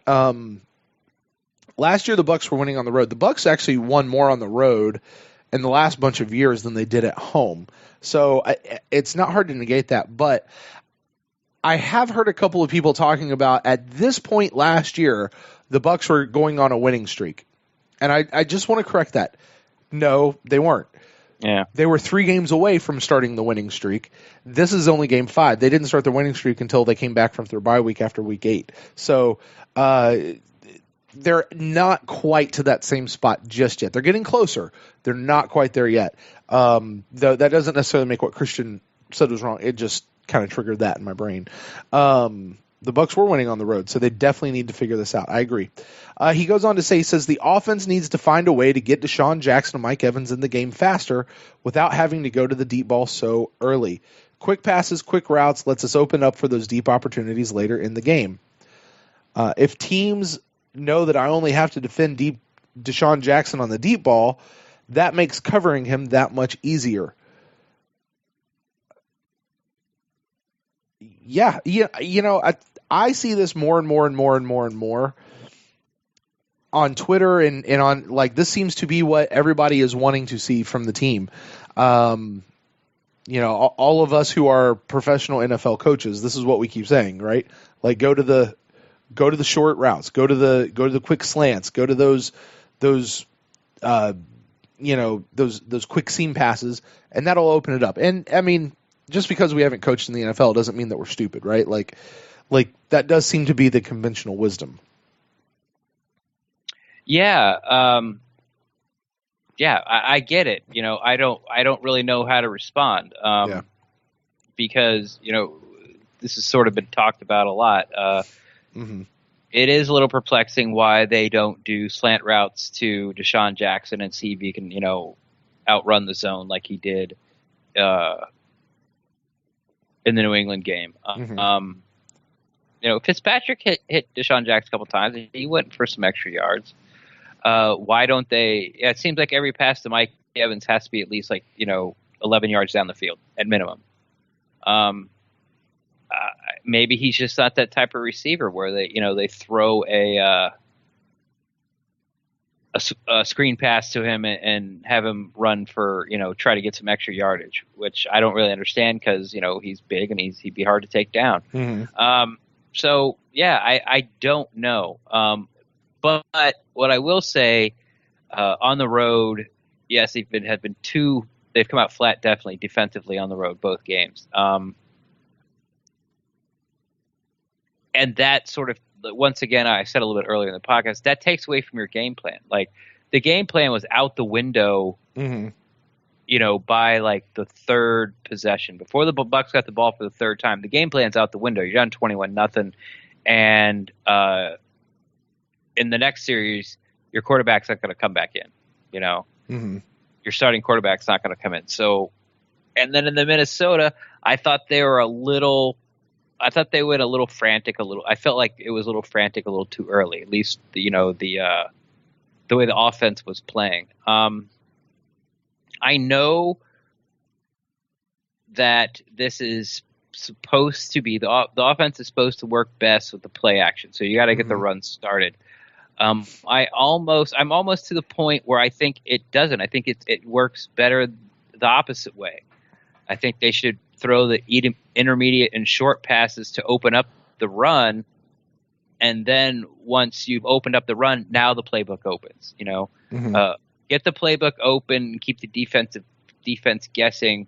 I don't think I would run the ball if I was the offensive coordinator for the Buccaneers, probably until the second series, no matter what.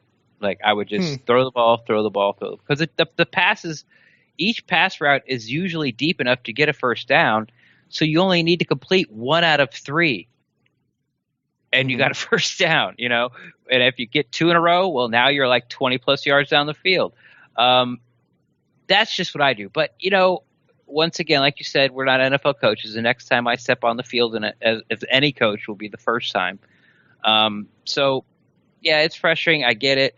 I just, yeah, I hear you. I would like to see the Bucs do some things too, but I just don't think that the reason for the lack of scoring so far this year is the play calling. I think it's execution. So there's that as well. Yeah, I agree. It's an interesting thing to go out and just pass, but I get the argument for it. I really do. I kind of stuck on that one. So, yeah, I could do that. I'd go that. I tell you what I would do, and I would be wrong on every situation. But here's what I do: at least for the first series, if not 2, every single time, I'm going to come out and go no huddle. Just let them just bam, bam, bam, bam, bam. First series, get the momentum going. Get the momentum going. They did that in the Arizona game. Did they really? They went out no huddle in the. I missed that. But that's what I'm doing. Do it. I know they did it a few plays. I mean, I can't tell you if they went no huddle the whole time, but I do remember seeing them, do hurry up or / no huddle, in the first series when Jameis was in there. And I think it's sort of based, and I think I have heard Dirk Cutter say this before, is they go hurry up or they go no huddle when they have a successful play over so many yards. Like if they get a completion or a run like over 8 yards or 11 yards, then they go straight to the no huddle / hurry up. So there's some kind of formula they do there, but yeah, and that would negate the defense being too tired. Even if you go 3 and out twice, the defense should not be tired enough, even if the opposing offense comes out and puts up like 5-6 minute game clock drives on them. It shouldn't wear them out, as in where it happens like halfway through the second quarter where you go no huddle 3 and out, no huddle 3 and out, and they've already been out there, for 15 plus minutes. So that would negate it a little bit. So yeah, I like it. All right, moving on. He says defense. I don't even know what to say. They need to play more press man and mix in some zone. Playing 10 yards off every play is unacceptable. Third downs are another big issue. Says this defense was one of the best defenses in the last 8 weeks of the season last year. Getting off the field on thirds down was a big factor then. This year's defense is almost dead last in every aspect of the defense. My one big question is, are the Bucs forcing TJ Ward on the field? He looked lost in both games he has played in Minnesota and Arizona. What do you think? That's a good question. Are they, forcing him on the field because they picked him up and they think they can help him? And is he not ready? These are questions that need to be answered or be asked of Mike Smith. You might get, a little bit of coach's speak or song and dance about, how many weeks he's had to prep and his hip injury set him back and he wasn't here for OTAs and training camp. So that's put him back a little bit. But yeah, he did look lost in the Arizona game. I really don't remember him looking lost in the Minnesota game, but the way the game went defensively, I wouldn't be shocked by it. He looked good in the Chicago game. So yeah, the jury is really out. I never watched a lot of TJ Ward, when he was with Denver. I knew the name, like if you name some safeties around the NFL, like I would eventually get to TJ Ward. He wouldn't be one of the first ones, I would say, but he's made the Pro Bowl. I will say that. Yeah, I was going to say. I will say this. Ian Beckles in his podcast, and this is just him coming as a former NFL player, was calling out TJ Ward for not playing like the Pro Bowler that we signed him to be. That might be true. He really hasn't. Besides when he knifed between those two blockers and tackled Cohen for like a 3-yard loss Chicago game, he's pretty much been a non-factor. At least as far as splash plays go, to the naked eye. I don't really remember seeing him on any, I really don't remember seeing him on any tackles. Definitely no pass breakups. And the only time he seems to pop up when you watch the telecast is because he's the guy throwing his hands up and, spinning around in circle and saying, what the hell happened. So, that's a good point. I think that's a question that needs to be asked of Mike Smith. Yeah. Now, I will say this. I can't speak too much personally about TJ Ward looking confused, but I do want to speak to the defense looking confused, especially this last week in Arizona. And this has just been something that's kind of been rumbling around my head. I feel like I heard somebody mention something somewhere, and it's just kind of got me thinking that how much was the defense thrown off by the addition of Adrian Peterson? And what I mean by that is, from what I heard, the coaches did not, even though our coaches, Cutter and Mike Smith, did not expect for the Cardinals to really depend on or utilize Adrian Peterson that much since he had just signed with them earlier that week.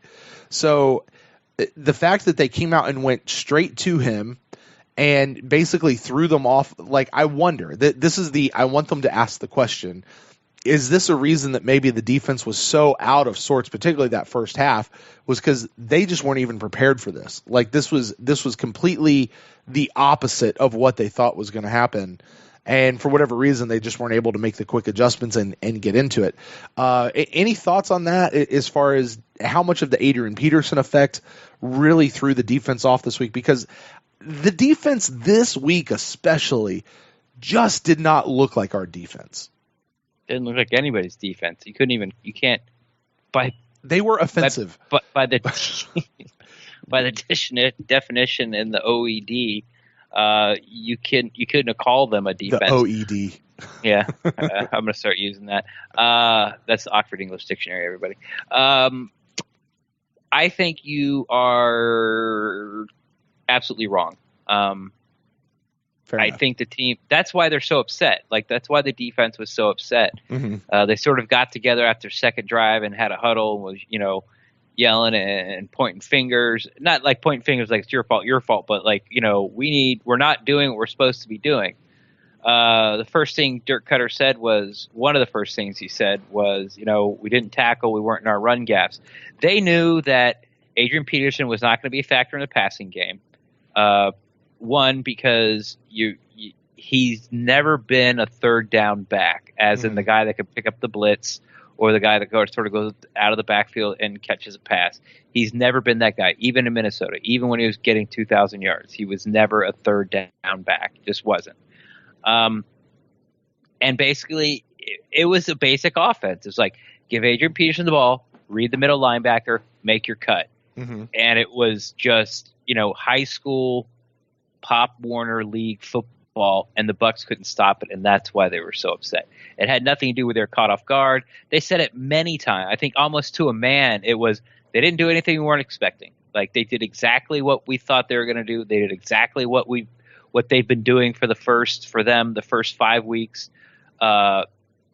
They just pushed them all over the field is what they did. Like, they just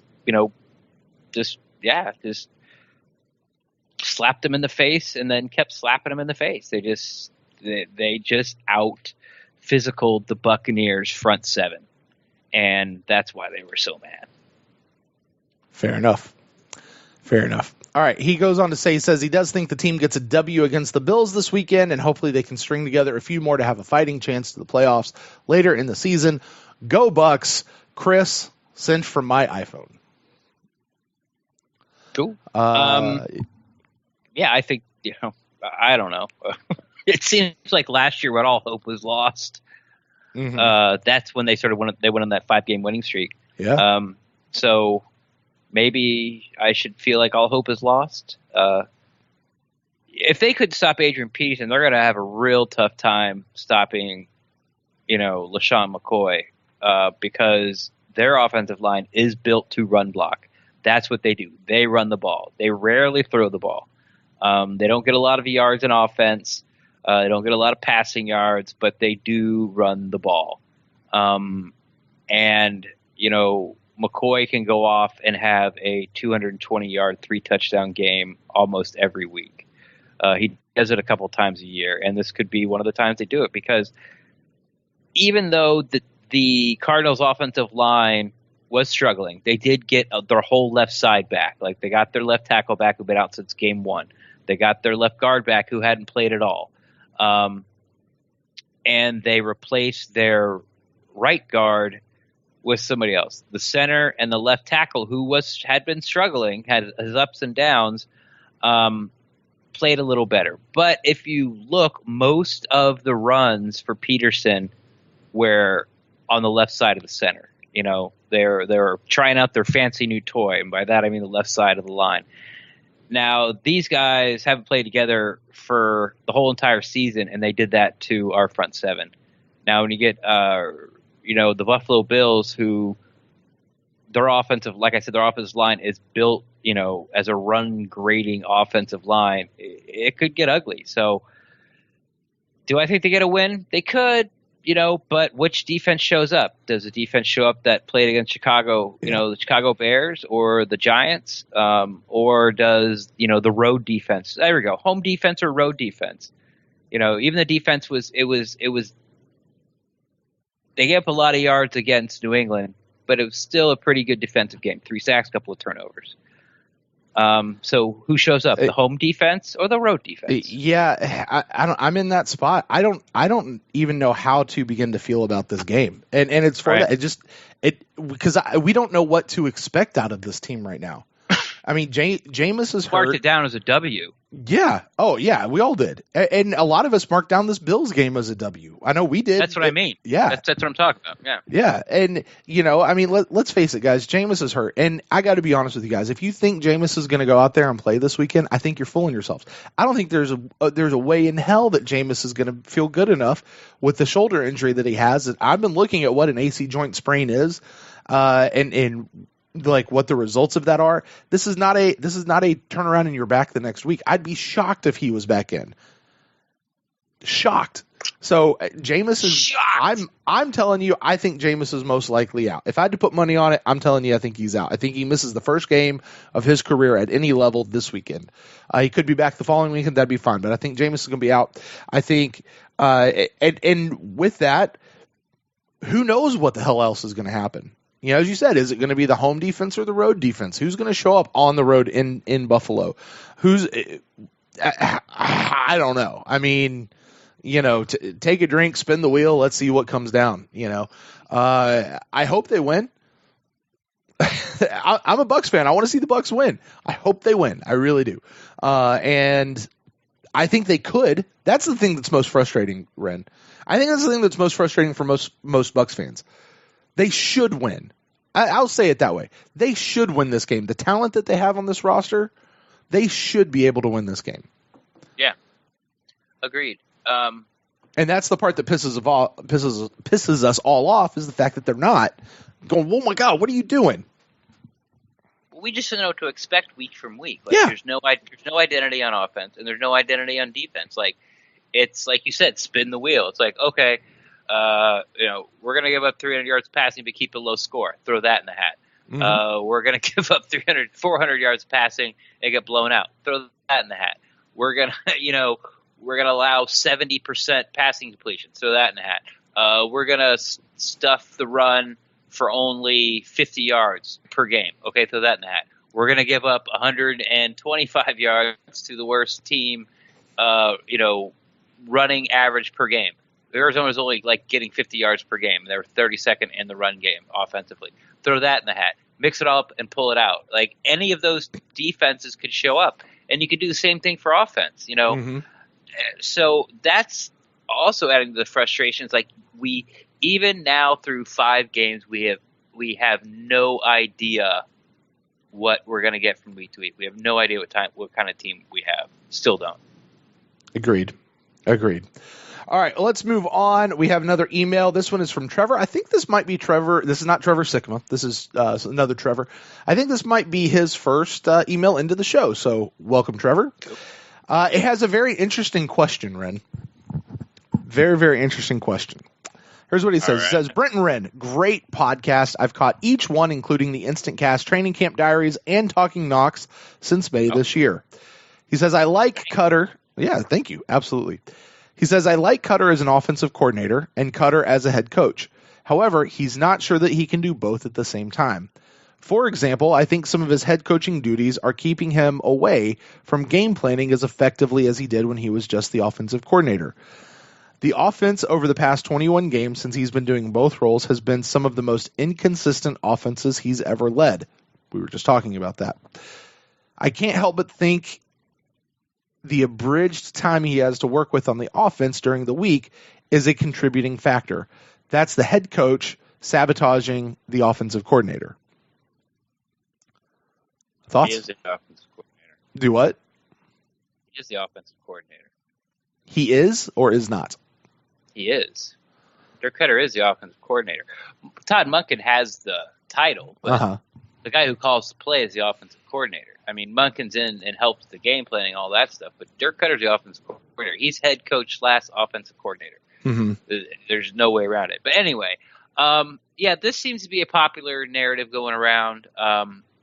It's people are trying to find reasons to say that Dirk Cutter should give up play calling, but they don't want to go to the extremes of Cutter sucks at play calling. Like, they don't want to do that. Like, they don't think Cutter sucks at play calling, but they still think he should give it up.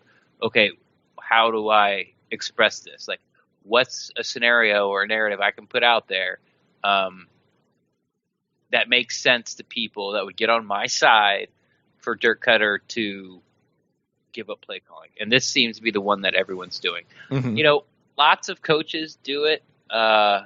Dirk Cutter did give serious. Lots of coaches do it as in being head coach and offensive coordinator. McAdoo for the Giants gave up his offensive coordinator duties, and they won against the Broncos. So everyone's bringing that up. Well, look what they did. That was mostly a defensive effort. They didn't exactly put the offense didn't light the world on fire. Mm-hmm. I know one of their touchdowns from the 20 points, the whopping 20 points they put up, came off a pick six, and I think the defense picked off another ball to set them up for short yardage. Anyway, I get it. I think there's something to it, but I don't know if it's still the right thing to do. I really don't. I don't know if Dirk Cutter giving up the play calling is the right thing to do. I still think he's having some growing pains as a coach, and not because he doesn't know how to coach or doesn't know how to call offensive plays. It's getting your ducks in a row, sort of all the things that you have to do as a head coach that are on your plate. It's, prioritizing his time. Mm-hmm. I think that's what he's still working on. So I get it. I'm still not there yet. I don't think Coach Cutter should give up the play calling. But I can understand how people – but given that narrative as in you have so much other things to do, why can't you just give it to somebody who this is just the one thing they do all week? Is come up with the game plan and then call the plays. I understand. But like I said, I'm just not there yet. I can definitely understand that. Let me go ahead and read the rest of his email because I think it's very interesting. Because he just spent time talking about how the head coach can sabotage the offensive coordinator, and that's with them kind of being the same person. The duties are conflicting, and I think that's the argument he's building here. He says, "Okay, I got you." Yeah, okay. Yeah, and he goes on. He says an example of where the offensive coordinator sabotages the head coach would be this last week against the Cardinals, and Cutter elects to go for it on fourth down at the end of the first half. And the constant going for two once the touchdown started being scored, those decisions left the 5 points on the field, which was the difference in the game. I think if Cutter was just the head coach or just the offensive coordinator, and not the offensive coordinator, he wouldn't let the OC who's in him talk him into making those calls. He says, I'm not calling for him to be fired. He says, I'm not calling for him to be fired and not give up the play calling yet. I just hope he figures out how to more effectively balance the two roles soon. So I think he's agreeing with you here, Ren. He needs to learn how to balance the two roles. He says, I see most of the problems of this team coming down to coaching. Yes, there's a lack of talent at defensive end, running back, and cornerback, but I know we knew that coming into the season, at least the defensive end and the running back. And with good coaching and very good talent the Bucs have at the other positions, those should be minimized deficiencies.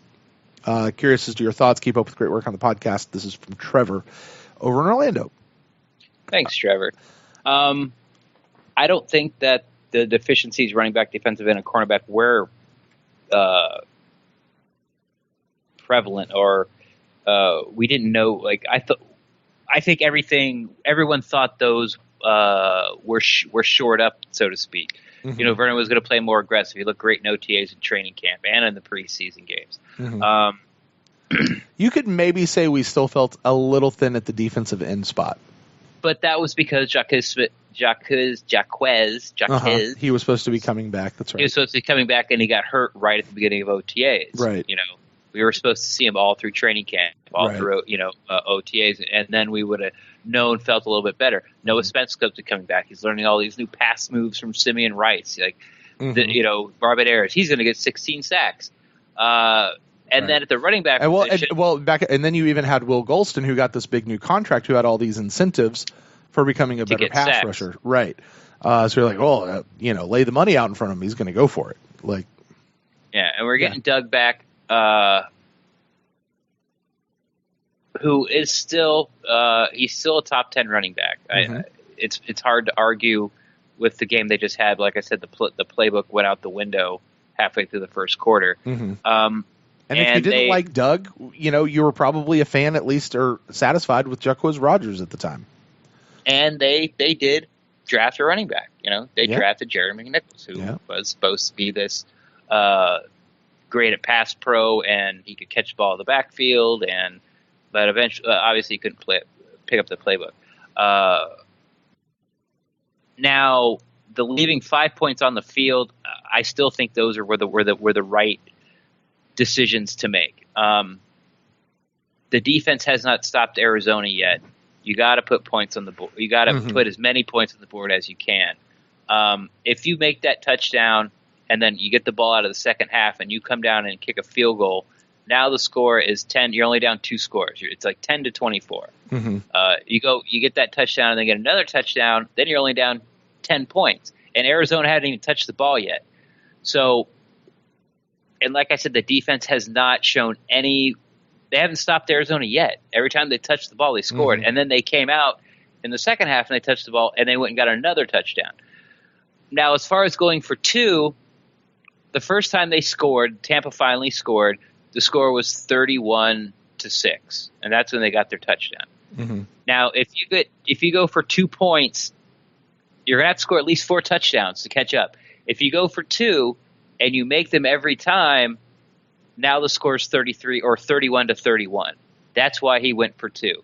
He was trying to maximize, get as many points as he could per possession, because he knew that out of the 7-8 possession he's going to get in the second half or left, let's see, probably only had like 5 or 6 left because they didn't score coming right out of halftime. He'd have to score on each one. He would have to score on 3 of the 5 or 3 of the 6. And they had to score touchdowns. So basically every time that they got the ball, he was trying to maximize the points and possessions to get as much points as he could, because if everything worked out, he would have been it would have been 31-31 at that point. And that was the thinking behind it, and I don't have a problem with that thinking. If they kicked the field goal at the half and just to get points on the board, I can see that argument. I see that argument a lot. That one makes a lot more sense to me than the argument like, why are you going for 2? Why are you going for 2? Why are you going for 2? Because I think that was definitely the right call to do. But if they make the field goal, now you're saying that if they make the field goal and they kick all the extra points, that would have been the 5 points they lost by. But if they kick that field goal, from then on, you start a totally different timeline. You can't say if you make that field goal going into halftime that the second half was going to play out exactly as it did. You just can't. So maybe Ryan Fitzpatrick doesn't throw an interception on the first possession of the second half because he's not trying to push the ball downfield because they already got points on the board. So everything changes from then on out. I get it, but it's the most hindsight is 2020 argument there is. Yes, that's exactly the words I was thinking. Was it's hindsight is 2020. All right, Ren. Well, with that, I tell you what. Why don't we move over and let's take a look at this week's poll? Okay. It's real bad. Okay, I don't like those numbers at all. Just one poll. Those things aren't scientific. Yes, they are. All this is science. This is math. All right. Well, in related to all of this kind of stuff of, what are the things that need to happen and how do we get things on track, Ren? The question we threw out there today was, what adjustment could the Bucs make that would have the most immediate impact for the Buccaneers going forward? The answers that we threw out there, the 4 that Twitter gives us, was Cutter gives up the play calling, Jameis gets more accurate, bench VH3, or get the pass rush going. Before we reveal the answer, Ren, what were your thoughts on this one? Well, I've said I don't think the play calling's a problem. I think that it's more execution. Benching Vernon, I can see it. If it happens, I wouldn't be surprised. But what I saw of Ryan Smith, that doesn't exactly instill confidence. And that becomes that question: who you're going to replace him with, right? Yeah, who are you going to replace him with? Yeah. Let's face it. Robert McClain, Bobby Mack. Besides that pick six in Chicago, he hasn't had a great. Every time they throw at him, his guy catches it too. He hasn't had any pass breakups that I can remember. He hasn't exactly been this shining. He's no Jude, and Jude and JV and Elliott last year seemed to play a lot better than Robert McClain has at nickel right now. Mm-hmm. So I don't think that's the best way to go. I understand it. I get it. Mm-hmm. And then with Jameis more accurate, well, yeah. I think Jameis is fine accuracy-wise, except for when he has to put air on the ball. He has a nice touch if the touch pass is within 20 yards. He has to sort of lob it over the linebacker and drop it into the tight end. I think he's good at that. Or swings it out for a screen pass where the guys, he has to lead him so the guy's full speed running the ball. I think he's good at that too. Mm-hmm. But when he has to put touch on it over 20 yards, it's just not there.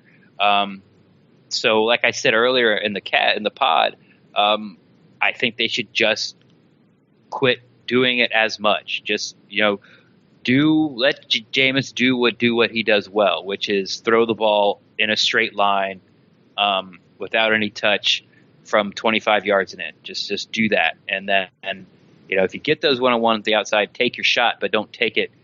It seems that if they get a first down, then eventually they're going to take a shot downfield. Don't even worry about it. It's almost a waste of a down right now. His touch is so bad on the deep ball. And the last one was get the pass rush. That's what I'd go with, because that covers up a lot of stink behind you on the defense. If the quarterback's under pressure, that's a pass rush is probably the best deodorant for a defense that lacks talent, behind the front four. So that's what I'd pick. Well, turns out 47% of the people out there agree with you about getting the pass rush going. This one was actually kind of fun to watch. There were the Jameis getting more accurate and the pass rush going. These two stayed neck and neck until this one just really started pulling away towards the end. 25% actually is where Jameis getting more accurate came in at the end of the poll. 20% went to Carter giving up the play calling. And benching VH3 came in at 8%. There were a couple people who responded. Our friend Chef Aaron said all of the above. Let's hear. Opie said bench VH3, stop, and replace him with who?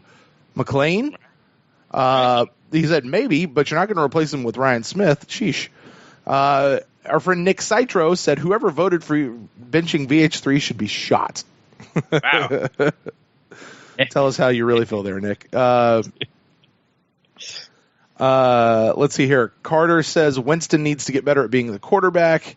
A couple people liked the benching VH3 people getting shot. And so what a great idea. Yeah. Click. So those are some of the interactions we had there. So I want to say thanks to everybody who took part in the poll. Just kind of lets us know what you guys are thinking and what's going on with you guys over there. All right.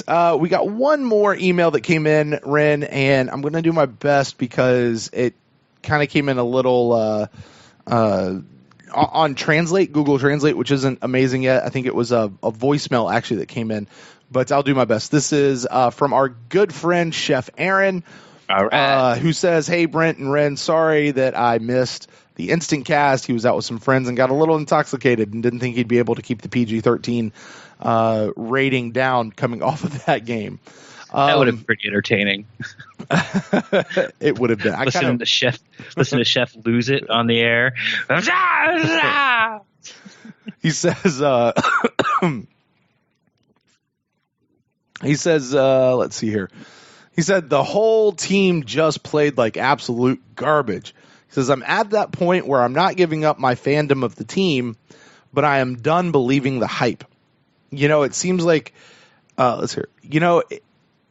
Hold on, sorry, this is Google Translate. I'm trying to get it here. It seems like all we are is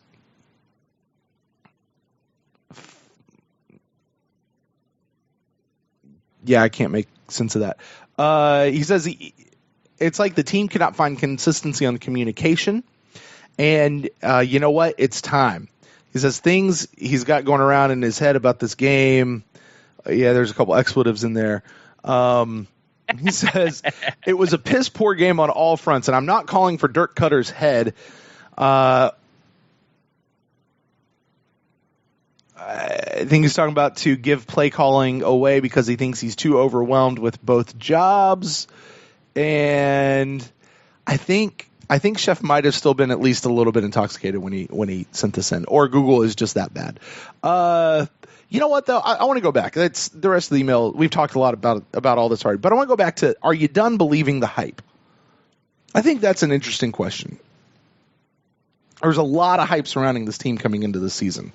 There was. Are we as a fan base done believing the hype? Or do we still kind of believe? I mean, listen, we still got Mike Evans and Deshaun Jackson and Cameron Brate and O.J. Howard and Adam Humphries and Doug Martin's back. And he ran like a beast that one game when he first came back. So, one of the two. The other one, I mean, we got bigger up the middle on the defensive side. We've got Kwan, we've got Levante, we got T.J. Ward. Oh my gosh, new Pro Bowler. Britt Grimes playing lights out. Like, are we still believing the hype of the team? 5 games in at 2-3? I don't think so. I think Chef's spot on with that comment. Yeah. It's all the shine on the team coming in and everything. We had Hard Knocks and people were talking about that, and everyone was talking about look out for Tampa Bay, all their new weapons. O.J. Howard's a steal. They had such a great draft. We had such a love affair with Good Morning Football. Yeah, there was a love affair with Good Morning the Bucs Football. This and the Bucs that. The Bucs this, which we loved. We all loved it. Don't get me wrong. We like Bucs coverage. Yeah, it was great to be able, to turn on the TV and actually get more than, a scroll of something that happened on your team. And, you watch like 3 NFL shows in a row and you'd get a total of like 45 seconds of Bucs talk, and you've been watching for an hour and a half. So, yeah, it was great. But the offense isn't what we thought it was going to be as far as putting points on the board. And the defense didn't pick up right where it left off. Well, I guess it did against Chicago. But we were expecting, we're like, oh, look, is the defense going to pick up right where it left off? Well, I would think so. Another year in Mike Smith's defense. They got all the communication problems down. They come out to Chicago and they get, 3 turnovers. Special teams got a turnover. Anger pinned him deep one time. I think Jameis actually connected on a deep ball with Mike Evans at one point, and everything was great. And then now, the defense has put up not even their worst 2, but some of their worst 2 showings under Mike Smith. You probably would have to put in that first. I keep thinking about that last year. Those first 8 games, there were some bad games, bad games. Raiders, Rams, especially the Falcons game, Cardinals game. I think it was all bad. Anyway, yes, I'm with Shep on that. I think everyone has realized that we're not this, shiny new penny, the new darlings of the NFL, and we're going to go 11-5 and make a deep playoff run. People are talking about now that we need to start winning games like this Sunday, or we're in trouble. We're going to need like Atlanta to fall off, or we're going to need Carolina to fall off. We need, some of these other teams, including the Saints, to start heading south. We're the worst team in the NFC South. Like, we are. Our roster's not, but the results are. So, yeah, hype is dead. Yeah, I floated this idea out there on the Instant Cast of, we all bit into the hype, and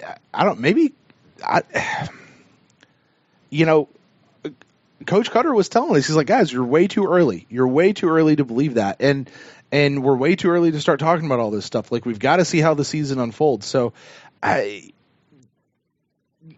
some of that might have just been, again, we often talk about the coaches speak. It could have been that. But, I'm with you guys. I'm done believing the hype. We've got to see it now. Because we talked, I went on other podcasts and talked about, it's pick your poison. Right? Like that was the thing we were saying. You're going to pick your poison. Who are you going to cover? You can't cover everybody. You got to pick your poison. Right now, it's just more cover like, everybody under 15 yards because you can't complete a pass further down the field than that. Because I can tell you what I'm doing right now if I'm a defensive coordinator. Look, cover Mike Evans because he's a big threat. You've got to cover Cameron Brate because he's another big threat. Watch out for Adam Humphries when he's running around out there. Other than that, don't worry about Deshaun Jackson because Jameis can't hit him for anything. O.J. Howard's not out there doing much right now, so we don't have to worry about those guys. So he gets one target a game. Yeah, and then plug the holes for the run and stop Doug Martin. There, Buccaneers offense solved. Like, who cares about all the weapons for Winston that they have? We just fixed it. Like, that's what it seems to me like right now. And that's what it seems like they're doing. So we've got to be able to open those up. So yeah, I'm with you.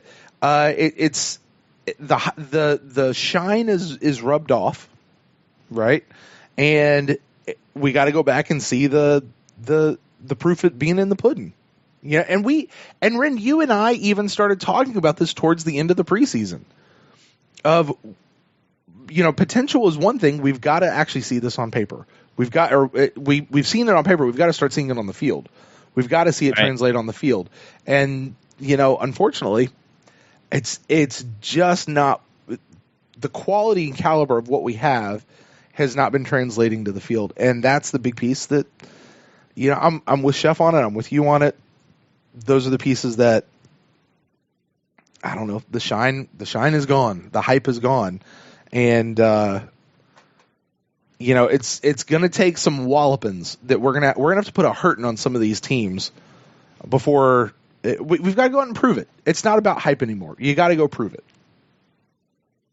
Yep, I'm done about the talking. Yep, got to go prove it. So, and the Buccaneers will get a chance to prove it this weekend in Buffalo as they go up there to take on the Bills. Then they'll be back in a week to come down here and take on our first. What's that called? Our first division game against the Carolina Panthers as we round out the end of the first half of the year.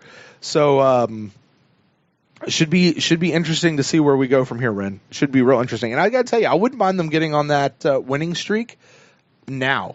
Don't wait till week 9. Do it now and stack up some more of those wins because playoffs, while they are not out of sight right now, are getting a little further and further out of reach. Yeah. But the one bright spot, even if the Bucs go like 500 up until they start playing, their division games. We have 2 division games in a row, and then we don't have a division game again till like the end of the year. I think like 6 of our last 7 games, or 5 of our last 6 are all division games. And the NFC South our starts last like Canada. 3. Our last 3 in a row are all division games. Yeah, but then but I think like 5 of the last 6 are division games. Mm-hmm. Yeah, because it's going to be what's this, week 5 for us, and then coming up this will be week 6. Yeah. Okay, week 6, and then so we play Carolina and the Saints. That'll be week 8. So we're halfway through the season, and we haven't played Atlanta yet. So we got to play them twice. Mm-hmm. So there's play the other 2 guys. Yeah. Yeah. Okay. So 4. Okay. The point being is, even if we're just around 500 or a game above 500, and we go into the final 4 games of the season, we still have. I think we'll still have a chance to win the division. I don't think there's still time to get it together, I guess is what I'm saying. So as I was sort of thinking about that, I was talking about it, I'm like, you know what? Maybe that's not true because, because the Panthers and the Falcons, I don't, the Panthers seem to finally put it together offensively, and as soon as they've done that, their defense has sort of gone south. And I think the Falcons are just winning with smoke and mirrors, and it's starting to crash down around them. But it's such a week-to-week league, so who really knows? But I was thinking about that. I'm like, well, no, because I was saying like those last 3 games, the Panthers and the Falcons could probably already have double-digit wins by then. Like have 10, 11 each. And even if we win those last 3 games, I don't really think that's going to help if we're just 1 game over 500, because that would put us like at 7-6 or something. Anyway. Yep. Well, I tried. We can crunch all the permutations of what that would look like at another time. But as far as we go for right now, that is actually going to wrap up this segment as well as this episode. Just as a final reminder, you guys can get in touch with us about anything we've talked about today at facebook.com/thepewtercast or on Twitter @thepewtercast. Or if you're a little more winded than 140 characters, email us to thepewtercast@gmail.com. And also, don't forget to be on the lookout for our new supplemental show, Buck in the News, I think is what we're going to call it for right now, where we'll do kind of a wrap-up of all the news bits and press conferences and everything as we look towards the Bills game heading up this weekend. Well, Ren, why don't you go ahead and tell people where the fine people out there can find you on the internet? Yeah, as you heard James on the show earlier, James Yarko, our guest, the co-expert of the Pewter Plank. You can find my work on there. I have a recurring piece that comes out on Thursday and Friday. You can also find me. The easiest way to find me is on Twitter, @Rendax, REN_DAXT. I'm always down to talk Buccaneers football with you guys, so you can tweet at me, DM me, whatever you want. If you have a question, like I said, I'll gladly have a conversation with you about it. And if you guys want to get in touch with me personally, I am on Twitter @BrentAllenLive or on Facebook.com BrentAllenLive as well. Well, guys, that's going to do it for us for this week. So until next time for the supplemental episode, actually now it is, Rand, it'll be coming out Saturday morning. As we always say, go Bucs.